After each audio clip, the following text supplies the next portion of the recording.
பண்ணிட்டோங்க ஐயா. பண்ணியாச்சுங்களாமா? சரி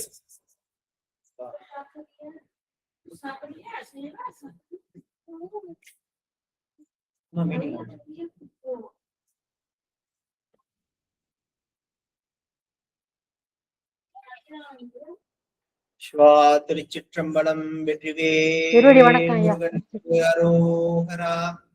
சக்திவேல் முருகனுக்கு அரோகரா. ஞானவேல் முருகனுக்கு அரோகரா.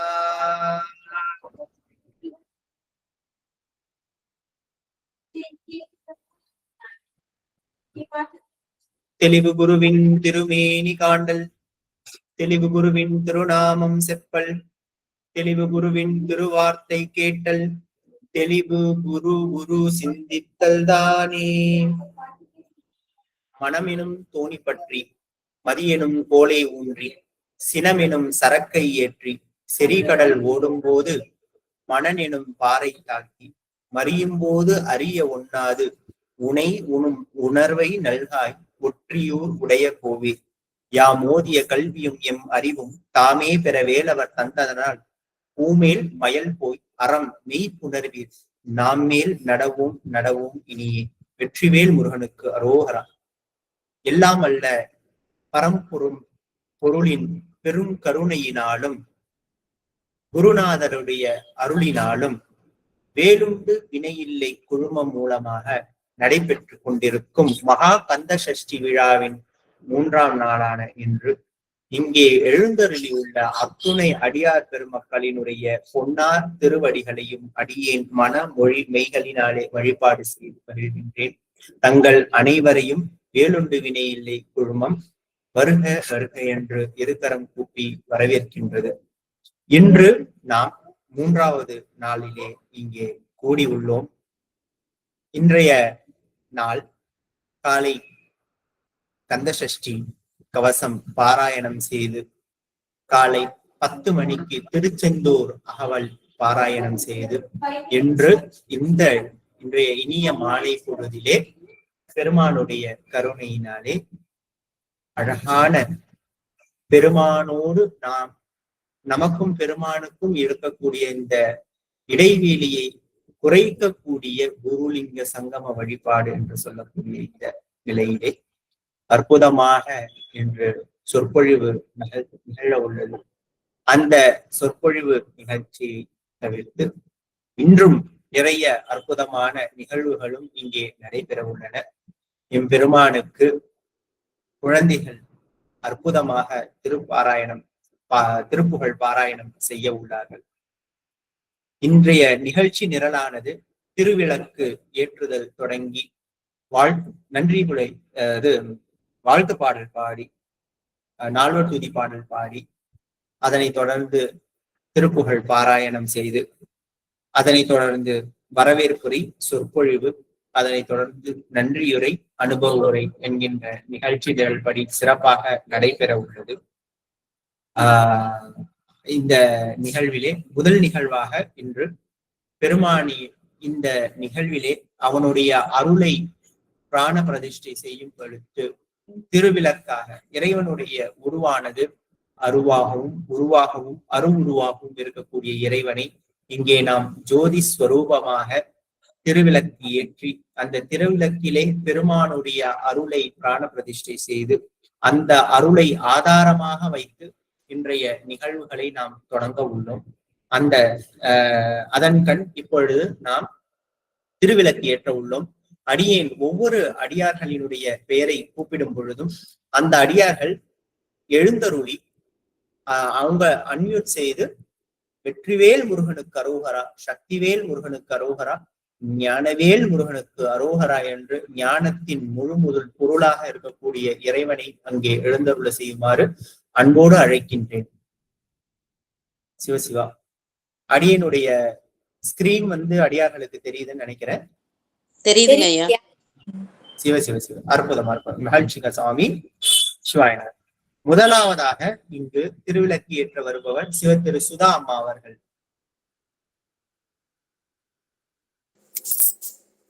வெற்றிவேல் முருகனுக்கு அரோகரா, வீரவேல் முருகனுக்கு அரோகரா, ஞானவேல் முருகனுக்கு அரோகரா. சரி சரி சரி, நன்றிங்கம்மா. அடுத்ததாக சிவத்திரு ஜெகதீஸ்வரி அம்மா அவர்களை அன்போடு அழைக்கின்றேன். வெற்றிவேல் முருகனுக்கு அரோகரா. சக்திவேல் முருகனுக்கு அரோகரா. ஞானவேல் முருகனுக்கு அரோகரா. நன்றிங்க ஐயா. நன்றி. சரி சரி சரி, நன்றிங்கம்மா. அடுத்ததாவதாக கோமதி அம்மா அவர்களை அன்போடு அழைக்கின்றேன். வெற்றிவேல் முருகனுக்கு அரோகரா. சக்திவேல் முருகனுக்கு அரோகரா. ஞானவேல் முருகனுக்கு அரோகரா. நன்றிங்கம்மா. அடுத்து வேலம்மாள் அவர்களை அன்போடு அழைக்கின்றோம். வெற்றிவேல் முருகனுக்கு அரோகரா. சக்திவேல் முருகனுக்கு அரோகரா. ஞானவேல் முருகனுக்கு அரோகரா. நன்றிங்க ஐயா. சிவசிவா. நன்றிங்கம்மா. அடுத்ததாவதாக சிவத்திரு பிரேமா சம்பந்தம் அம்மா அவர்களை அன்போடு அழைக்கின்றோம். முருகாசம். வெற்றிவேல் முருகனுக்கு அரோகரா. சக்திவேல் முருகனுக்கு அரோகரா. ஞானவேல் முருகனுக்கு அரோகரா. நன்றிங்கய்யா. நன்றிங்கம்மா. 5 சுடர்களும் ஒளிவிட்டு ஒளிர நடுவே பெருமான் 6வது விளக்காக இங்கே எழுந்தருளி நம்மளுடைய இந்த நிலைப்பாடுகளை பார்த்து ரசித்து புன்னகை புரிந்து கொண்டிருக்கின்றான். அவனுடைய புன்னார் அருளை நாம் ஆதாரமாக வைத்து அடுத்து துதிப்பாடல் பாட உள்ளோம். இங்கே விநாயகர் பாடல் பாடுவதற்கு சிவத்திரு கார்த்திகையா அவர்களை அன்போடு அழைக்கின்றேன். வெற்றி வடிவேல் முருகனுக்கு ஹரோஹரா. விநாயகர் திருப்புகழ். உம்பதரு தேனு மணி கசிவாகி உன் கடலி தேனமுத துணரூரி இன்பரசத்தே பருகி பலகாலும் எந்த நுகிற்கு அதரவுற்று அருள்வாயே. கம்பிதன காகவனதனி ஓனே தந்தை வளத்தாளருள்தி கனியோனே அன்பதமக்கான நீலே பொருளோனே 5 கரத்து அணைமுக பெருமாளே எந்த நுயிர்காதரவுற்றருள்வாயே 5 கரத்தானை முக பெருமாளே.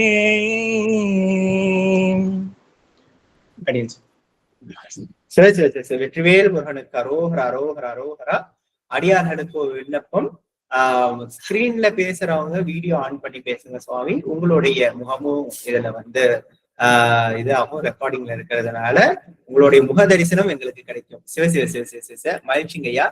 அடுத்ததாக 4வது துதி பாடுவதற்காக சிவத்திரு பிரியா அம்மா அவர்களை அன்போடு அழைக்கின்றோம். திருச்சிற்றம்பலம். அடியார் பெருமக்கள் திருவடி பணிகிறேன் சாமி. ஊழியர்கோன் வெப்போவிட்ட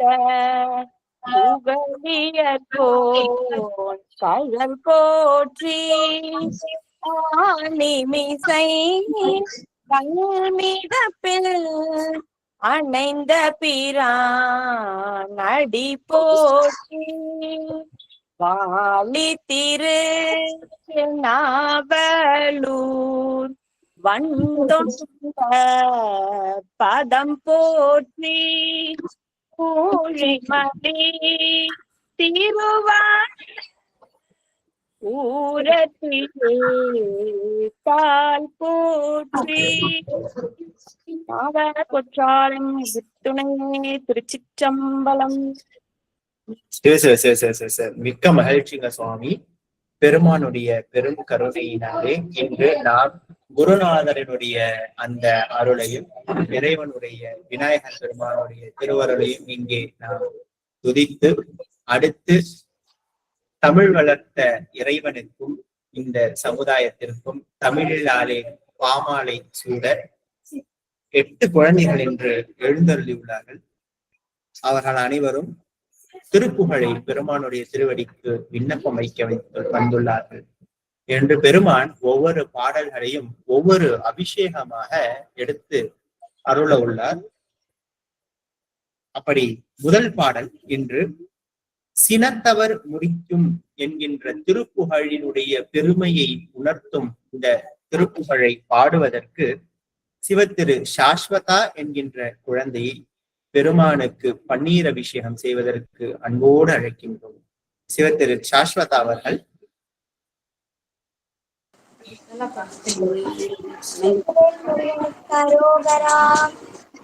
அருணகிரிநாதர் அருளிய திருத்தணிகை திருப்புகழ்.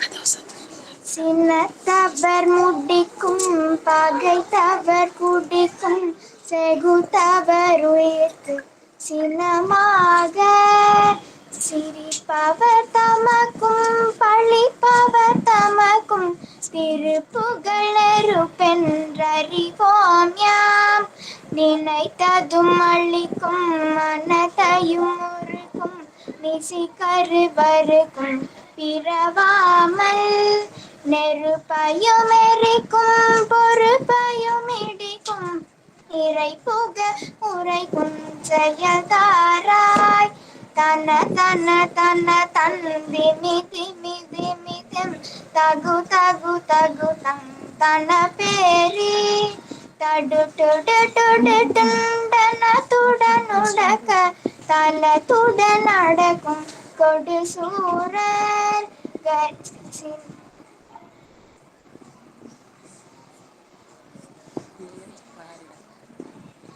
சினத்தையும் உடச்சங்கரி தமலை முற்றும் சிறி தெரி கொழுக்கும் கதிர்வேலா தினகிரி குறப்பெண் தனத்தினில் சுகிர்த்தன் திருத்தனி இருக்கும் பெருமாளே திருத்தனி இருக்கும் பெருமாளே. வெற்றிவேல் முருகனுக்கு அரோகரா. சிவ சிவ சிவ சிவ சிவ சிவ.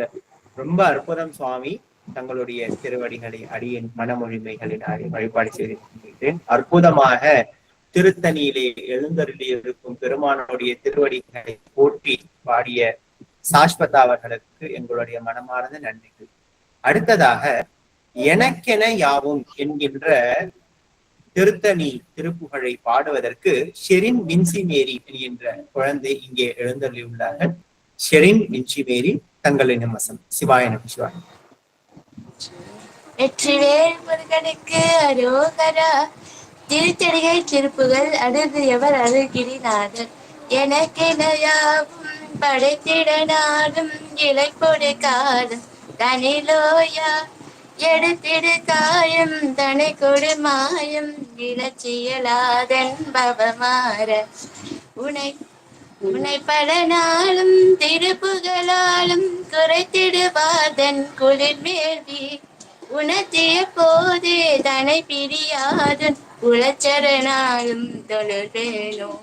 பிறப்பிடன் மூடன் எதிர்த்திடும் வீரன் பிறத்தொடு வேல் கொண்டவன் நீயே விளப்பெறமேதென்றிட கய நாடம் திருப்புர வேதம் புகழ்வோனே.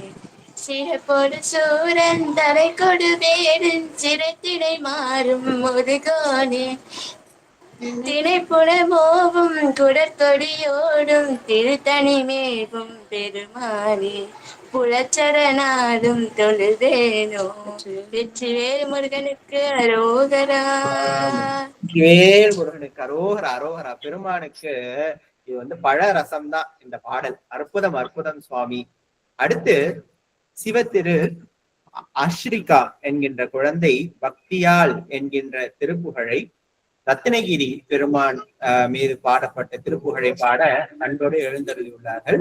சிவத்திரு ஆஸ்ரிகா. வெற்றிவேல் முருகனுக்கு அரோகரா. ரத்தனகிரி திருப்புகழ். அருளியவர் அருணகிரி நாத.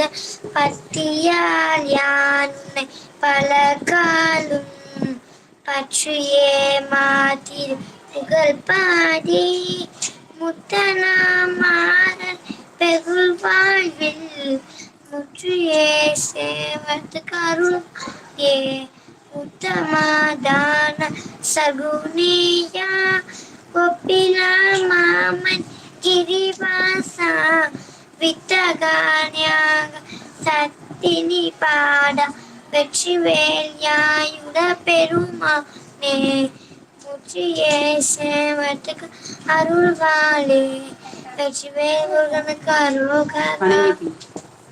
சிவ சிவ சிவ சிவ சிவ சிவ அருமை அருமை தங்கம். பெருமான் இந்த மாதிரி குழந்தைங்களாம் கேட்டுட்டு எங்க போவான்.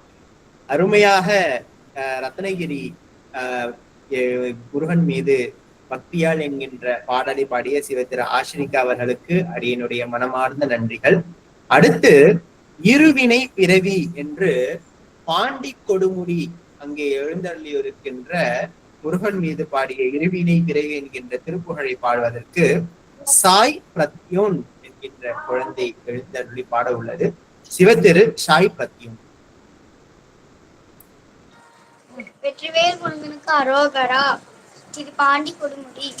இருவனை பிறவி இருவனை பிறவி கடல் மூழ்கி இடர்கள் பட்டலைய புகுதாதே திருவருள் கருணை பிரபையாலே திருமண கதியை பெறுவேனோ அரிய கரிதர் கரியானே அடியவர் கெளிலே புதனேயா குருவன சிவனும் கருள் போதா கொடுமுடி குமரன் பெருமாளே கொடுமுடி குமரன் பெருமாளே. வெற்றிவேல் முருகனுக்கு அரோகரா. நன்றி, வணக்கம். சிவேல் முருகனுக்கு அரோகரா. மழலை கூட மாறாம கொடுமுடிநாதருடைய அந்த பெருமான் மீது பாடின பாடல் ரொம்ப அற்புதம் சாமி. சிவ சிவ சிவ ரொம்ப மகிழ்ச்சி. சாய் பிரத்தின் அவர்களுக்கு எங்களுடைய மனமார்ந்த நன்றிகள். அடுத்து துள்ளுவது என்கின்ற பொது பாடல் சிவத்திரு யுகேஷ் என்கின்ற குழந்தை பாட உள்ளது. சிவாய நம. சிவத்திரு யுகேஷ் அவர்களை அன்போடு அழைக்கின்றோம்.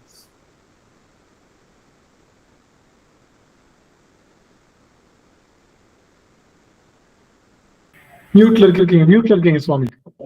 மியூட் எடுங்க. சாமி மியூட்ல இருக்கீங்க ஐயா. சரிங்க சரிங்க. முதல்ல இருந்து வெற்றிவேல் முருகனுக்கு அரோகரா. பொது திருப்புகள் அருளகிரிநாதன் துள்ளுமத வேர்க்கை கலையாலே தொல்லை நெடு ஈழ கடலாலே மெல்ல வரும் சோலை புயலாலே மெய்யுழுது மானை தழுவாயே தெள்ளு தமிழ் பாட தெளிவோனே செய்ய குமரேச கிழலோனே வள்ள தொல ஞான கலலோனே வள்ளி மணவாள பெருமாளே வள்ளி மணவாள பெருமாளே. சிவேல் முருகனுக்கு அரோகரா அரோகரா அரோகரா. பாருங்க, குழந்தை திருப்புகளை அடியெல்லாம் படிச்சது புக்கை பார்த்து படிக்கிறதுக்குள்ள வார்த்தையை பிரிச்சு படிக்கிறது அவ்வளவு கஷ்டம். பார்த்து எவ்வளவு எப்படி அப்படியே வாழைப்பழம் மாதிரி அவ்வளவு அருமையா படிக்கிற. ரொம்ப அற்புதம் சாமி, ரொம்ப அற்புதம். தங்களுக்கு அந்த பிராக்டிஸ் கொடுத்தவங்களுக்கும் அடியனுடைய மனமார்ந்த நன்றிகள்.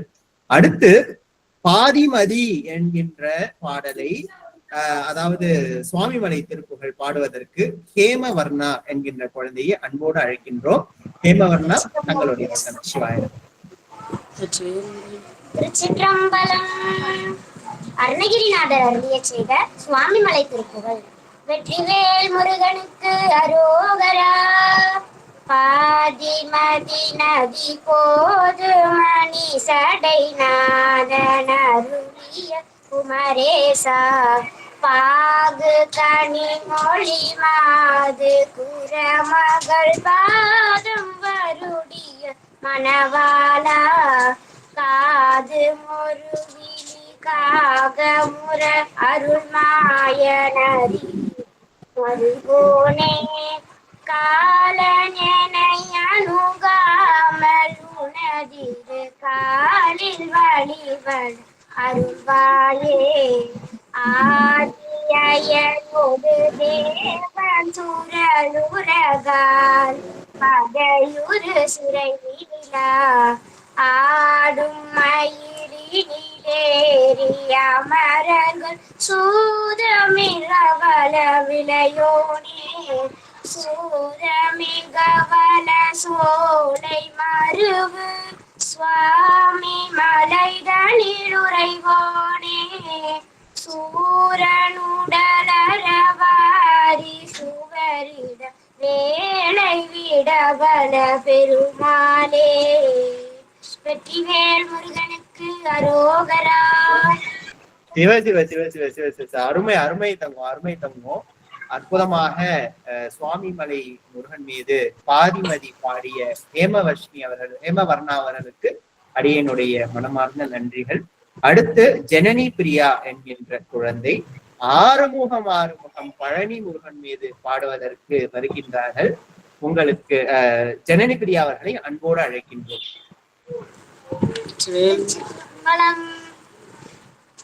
அருணகிரிநாதர் அருளிய பழனி திருப்புகழ். வெற்றிவேல் முருகனுக்கு அரோகரா. ஆறுமுகம் ஆறுமுகம் ஆறுமுகம் ஆறுமுகம் ஆறுமுகம் ஆறுமுகம் என்று போனி ஆகமணி மாதவர்கள் பாத மலர் சூடும் அடியார்கள் பலவே உனைய என்று நாடும்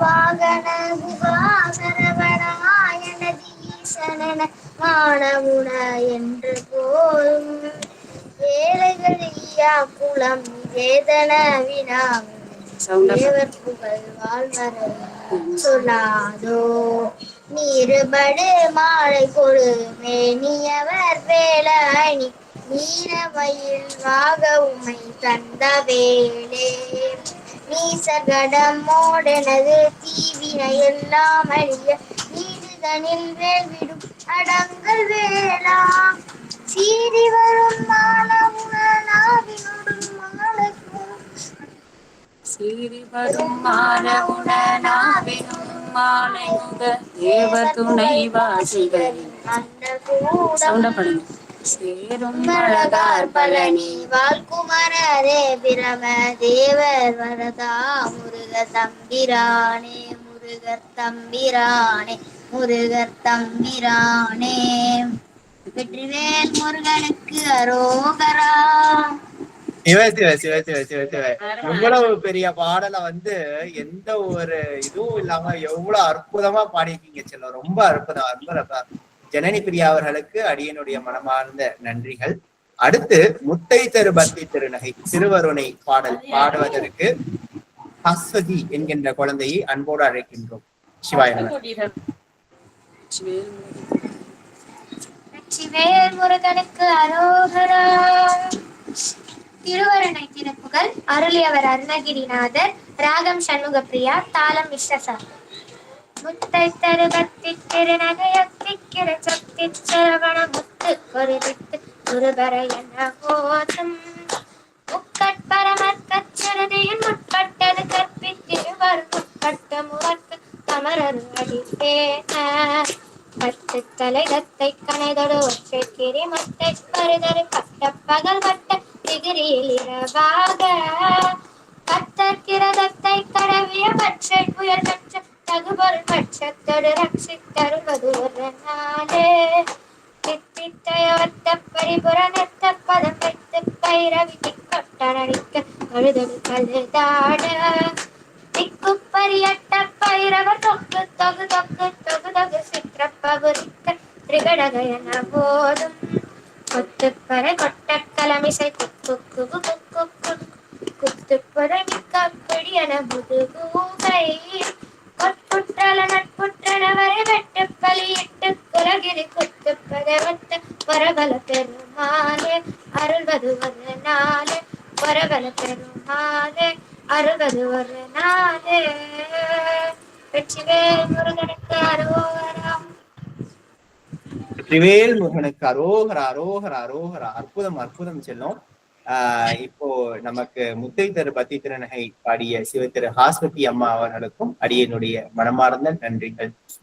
பெருமானுடைய திருவடிக்கு இப்பொழுது திருப்புகழ் பாமாலை விண்ணப்பம் செய்யப்பட்டது.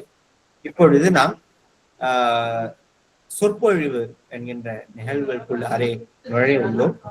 என்று வேண்டியது உன்னருளே அருள்வது உன் கடனேயாம் என்கின்ற தலைப்பிலே சிவத்திரு ஹேமமாலினி அம்மா அவர்கள் பேசுவதற்கு எழுந்தருளி உள்ளார்கள்.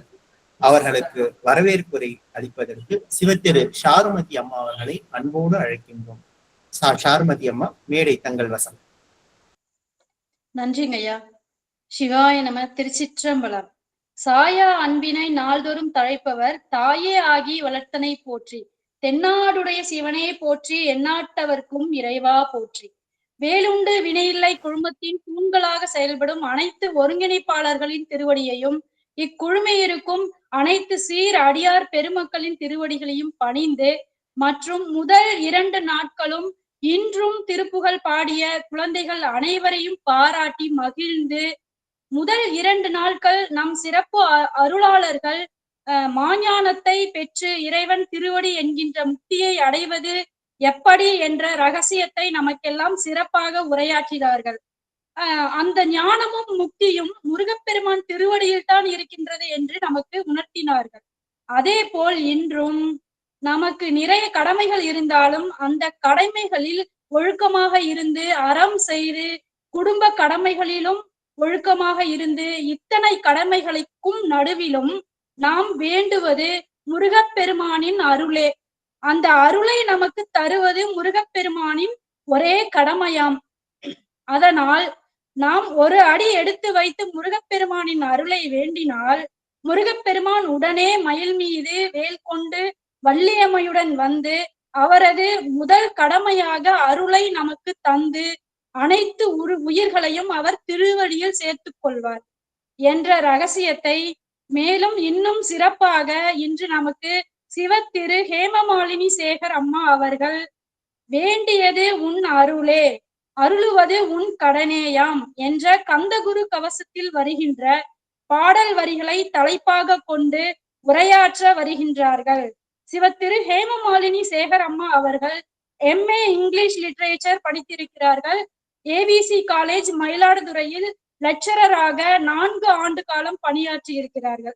மேலும் திருவாவடுதுறை ஆதீனம் நடத்தும் சைவ சித்தாந்த வகுப்பில் 2016ஆம் ஆண்டு ஆதீன புலவர் திரு குஞ்சிதபாதம் ஐயா அவர்களிடம் சித்தாந்தம் பயின்றிருக்கிறார்கள். மேலும் புலவர் ராஜமாணிக்கம் ஐயா அவர்களிடம் சித்தாந்தம் பயின்று கொண்டிருக்கிறார்கள். அது மட்டுமல்லாமல் அவர்களுடைய தந்தை சிவத்திரு கோமல் சேகர் ஐயாவின் யூடியூப் சேனலில் 5ஆம் திருமுறை பதிகங்களுக்கு திருவருள் துணையுடன் விளக்கம் அளித்துக் கொண்டிருக்கிறார்கள். மேலும் அப்பர் அருள்நெறி மன்றத்திலும் பதிக விளக்கம் செய்து கொண்டிருக்கிறார்கள். மேலும் மயிலாடுதுறையில் நடத்தப்படும் ஆன்மீக திருக்கூட்டங்களில் சொற்பொழிவு ஆற்றிய அனுபவமும் அம்மா அவர்களுக்கு உண்டு. மேலும் மேலும் திருமுறைகளை சித்தாந்தங்களை கற்க ஆர்வம் கொண்டிருக்கிறார்கள். அதுவும் அடியாருடன் கூடி இறைவன் திருவடியை சிந்திக்க விரும்பி இந்த நல்லதொரு வாய்ப்பை பயன்படுத்தி கொண்டு இன்று உரையாற்ற வந்திருக்கிறார்கள். அம்மாவை வரவேற்பதில் அடியேனுக்கு மிக்க மகிழ்ச்சி.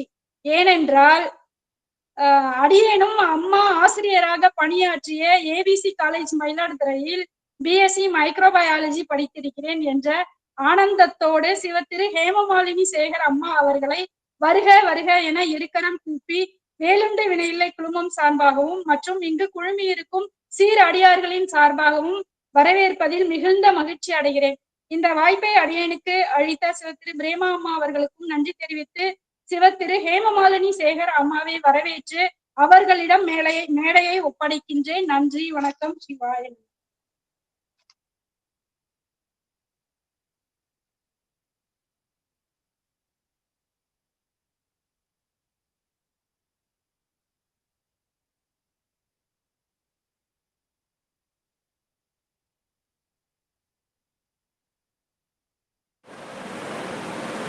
அம்மா வாருங்கள் அம்மா. திருச்சிற்றம்பலம்.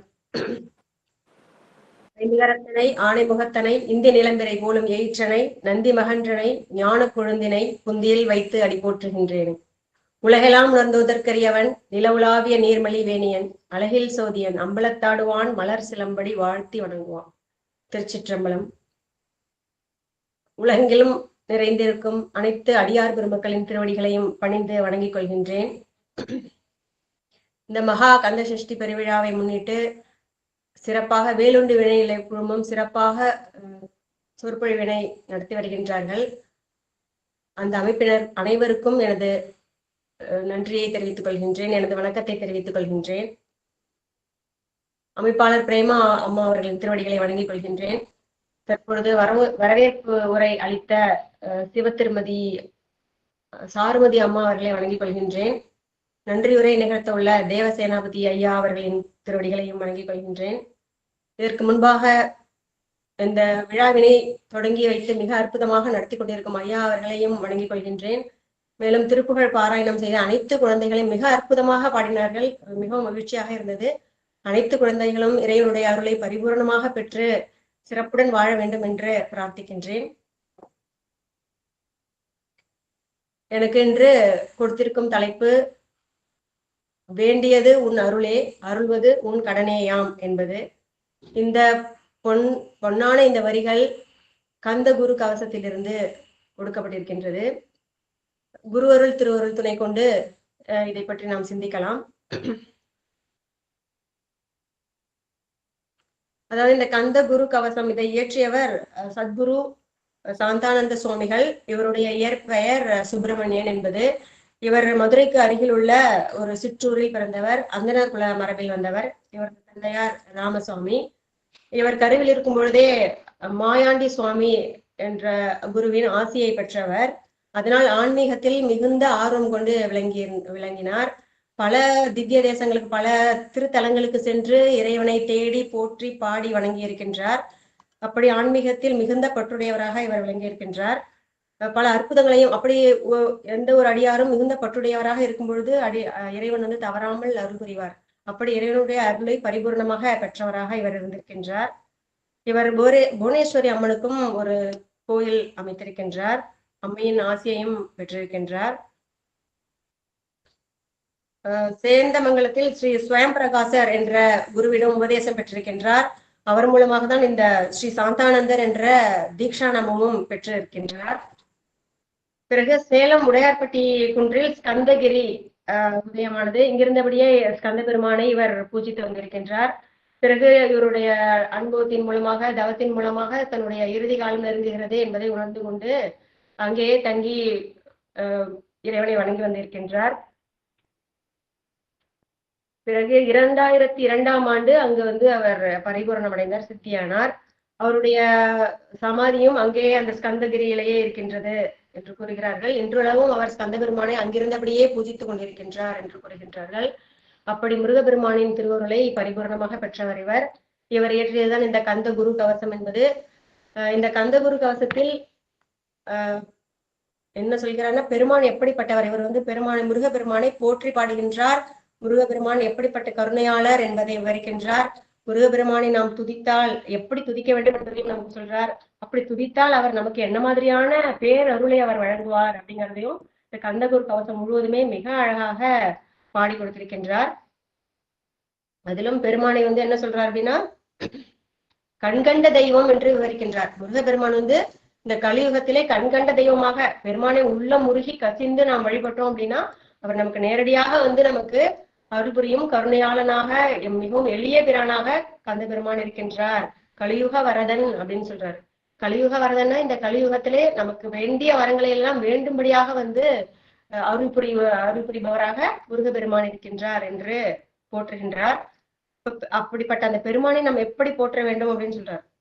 சந்தேகம் இல்லாமல் துளி கூட நமக்கு பெரும் வழிபாடு அப்படின்னு வந்துட்டோம், பக்தி மார்க்கம் அப்படின்னு வந்துட்டோம்னா அதுல துளி கூட நமக்கு சந்தேகமே இருக்கக்கூடாது. அப்படியே வழிபடணுமா, சந்தேகம் இல்லாமல் சத்தியமாய் முருகனை நம்பி அவனது நாமத்தை தவம் போல ஜபிக்கணும் அப்படின்னு சொல்றாரு. இப்ப முருகா முருகா ஸ்கந்தா குமரா அப்படின்னு நம்ம மனம் முருகி வேண்டினால் பெருமான் வேண்டியபடியே வந்து நமக்கு அருள் புரிவார் அப்படிங்கிறத சொல்றாரு. அப்படி நம்ம உருகி பெருமானை போற்றினோம் அப்படின்னா நமக்கு என்ன கிடைக்கும் அப்படின்னா, நம்மளுடைய சித்த மலம், இந்த ஆணவ மலம், இந்த உயிர் அறிவை எது மறைத்து கொண்டிருக்கின்றது அப்படின்னு நம்ம சித்தாந்தத்துல படிச்சிருக்கோம். ஆணவம் தான் இந்த உயிர் அறிவை மறைத்து கொண்டிருக்கின்றது. அப்படிப்பட்ட அந்த ஆணவ மலத்தை அகற்றி சித்த சுத்தியை நமக்கு பெருமான் கொடுத்தருள்வாராம். அப்ப அந்த பரமானந்த பேரானந்த முக்தி பேற்றினை நமக்கு முருகப்பெருமான் தவறாமல் கொடுத்தருள்வார். இந்த ஸ்கந்த குரு கவசத்தை படித்து பாராயணம் செய்து பெருமானுடைய திருவருளை பெறுங்கள் என்று மிக அற்புதமாக பாடி செய்திருக்கின்றார். இதில் எனக்கு இன்றைக்கு கொடுக்கப்பட்டிருக்கும் தலைப்பு வேண்டியது உன் அருளே, அருள்வது உன் கடனேயாம் என்பது. இப்போ இந்த தலைப்பை சிந்திப்பதற்கு முன்பாக தொடர்புடைய வேறு பல செய்திகளையும் நாம் சிந்திக்கலாம்.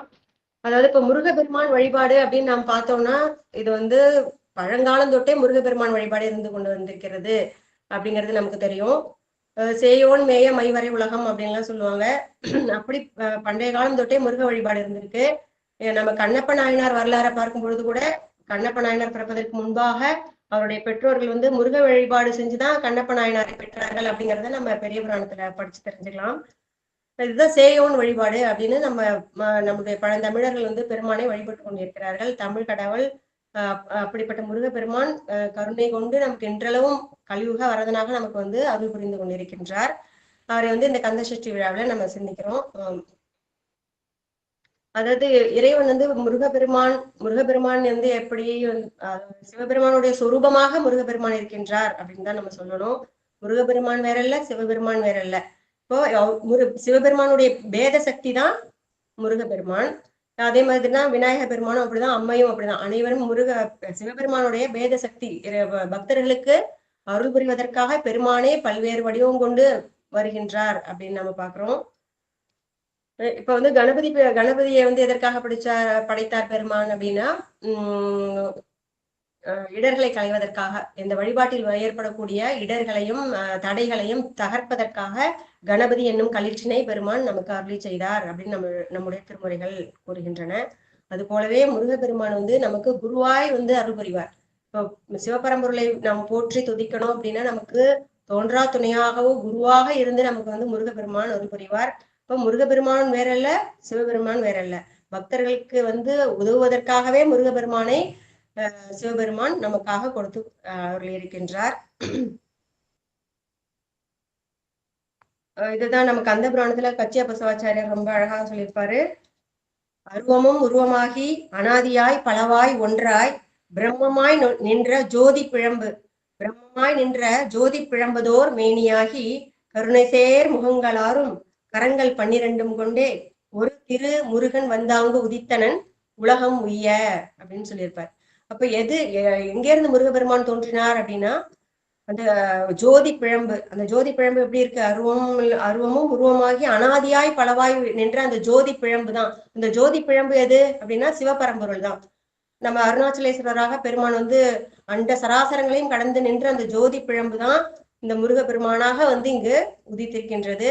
அதுதான் வந்து இந்த உலகத்தை உய்வடைய செய்வதற்காக இப்படி 6 முகங்கள் கொண்டு 12 கரங்கள் கொண்டு வந்து உதித்திருக்கின்றது என்று மிக அழகாக அருளி செய்திருப்பார்.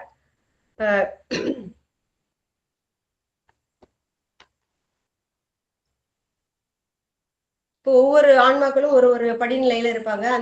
அவர்களுக்கு பிடித்தவாறு நம் சமயத்துலதான் பல உருவத்துல பெருமான் வந்து இந்த அடியார்களின் பக்குவ நிலைக்கு ஏற்ப வந்து அருள் புரிகிறார். அவர்களுக்கு எந்த ரூபத்துல பெருமானை வழிபட வேண்டும் அப்படின்னு தோணுதோ அந்த ரூபத்துல நம்ம பெருமானை மனதில் கொண்டு வழிபடலாம். அப்படி ஒரு மிக அழகான ரூபமாக ஜோதி சுடராக தோற்றுவிக்கப்பட்டவர் தான் நமது முருகப்பெருமான்.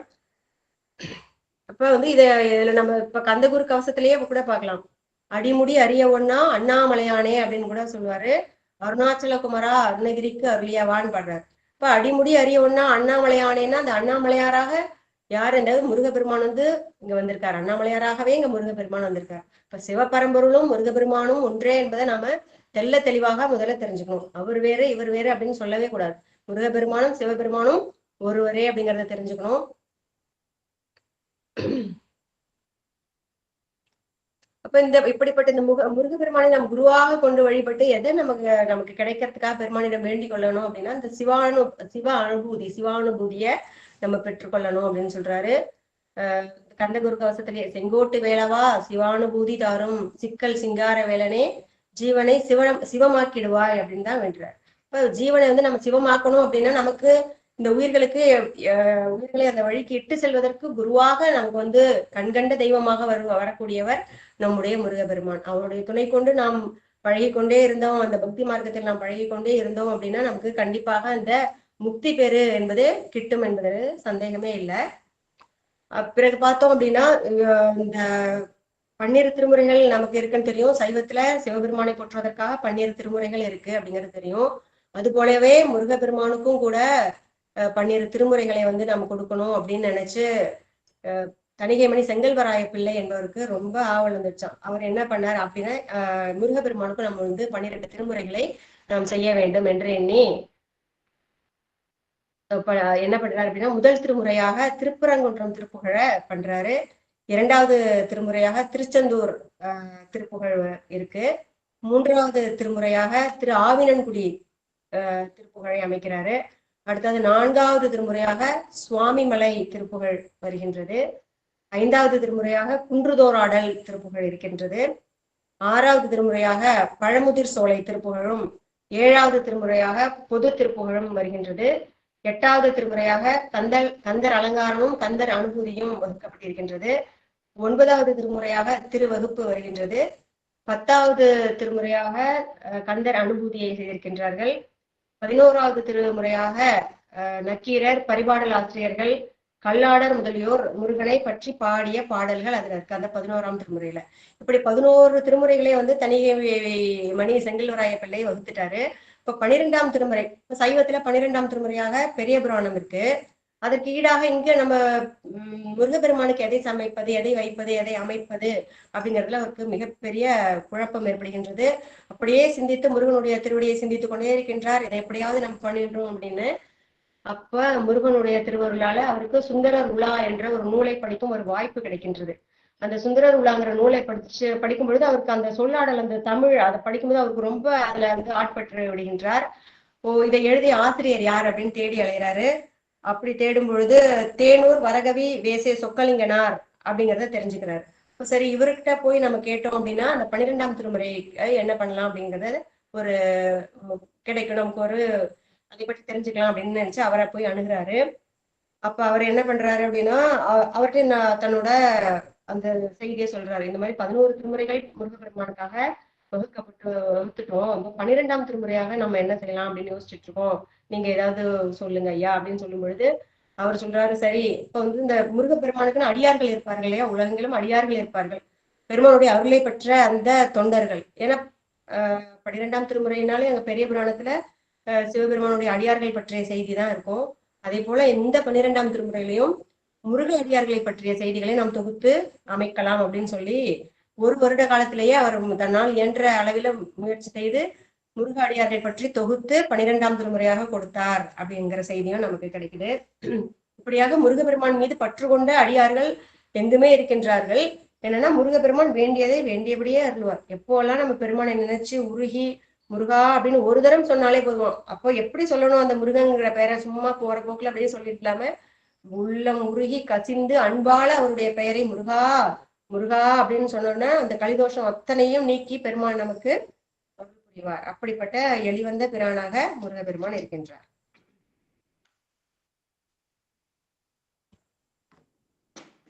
வந்து நம்ம கந்த புராணத்துல நம்ம சொல்றோம், ஒரு திருமுருகன் வந்தானுக்கு உதித்தனன் உலகம் முடிய அப்படின்னு பாடியிருக்காரு அப்படின்னு. அதோட கூடவே இன்னொரு பாடல்ல என்ன சொல்றாரு அப்படின்னா, பெருமான்கிட்ட போய் வேண்டுறாங்களாம் தேவர்கள். எப்படி வேண்டுறாங்க, சிவபெருமான்கிட்ட போய், பெருமானே எங்களுடைய இந்த துயரை நீங்க தான் களைய வேண்டும், இந்த அசுரனுடைய கொடுமையிலிருந்து எங்களை காப்பாற்ற வேண்டும் அப்படின்னு வேண்டும் பொழுது எப்படி வேண்டுகிறார்கள் அப்படின்னா, ஓர் குமரன் தன்னை நீ தரல் வேண்டும் நின்பால் நின்னையே நிகர்க்க. எப்படிப்பட்ட குழந்தையை எங்களுக்கு கொடுத்தரணும் அப்படின்னா, நின்னையே நிகர்க்க, உனக்கு நிகரான ஒரு குழந்தையை நீ வந்து எங்களுக்கு கொடுத்தரல வேண்டும் அப்படின்னு வேண்டிக்கிறாங்களாம். இப்ப பெருமானுக்கு நிகரான ஒருத்தர் அப்படின்னா யாரு, பெருமானே தான் வர முடியும். அவருக்கு நிகராக வேறு யாருமே இருக்க முடியாது இல்லையா. அப்படி பெருமானுக்கு நிகராக ஒரு குழந்தையாக அந்த முருகப்பெருமான் வந்து அவதரிக்கின்றார். அதாவது ஒரு ஜோதியில இருந்து இப்ப நம்ம ஒரு விளக்கு இருக்கு அப்படின்னா அந்த விளக்குல இருந்து இன்னொரு விளக்கை ஏற்றும் பொழுது எப்படி அந்த முதல் ஜோதியில் எந்தவித ஒரு இழப்பும் இருக்காதோ அதே போலதான் இந்த ஜோதி பிழம்பில் இருந்த அந்த அருட்பெரும் ஜோதியாகி அந்த கருணை பிழம்பிலிருந்து தோன்றிய ஒரு ஜோதி தான் நமது முருகப்பெருமான். அப்படியாக அந்த முருகப்பெருமானிடம் இவர் எப்படி வேண்டுகிறார் என்றால், வேண்டியது உன் அருளே, அருள்வது உன் கடனேயாம் அப்படின்னு சொல்றாரு. இப்ப வேண்டியது உன் அருளே அப்படின்னா, அருளை தான் பெருமானிடம் நாம் வேண்டுவது வேண்டக்கூடியது எது அப்படின்னா, எதை தான் நாம் வேண்டணும் அப்படின்னா, பெருமானுடைய அருளைத்தான் நாம் வேண்ட வேண்டும் என்று கூறுகின்றார்கள்.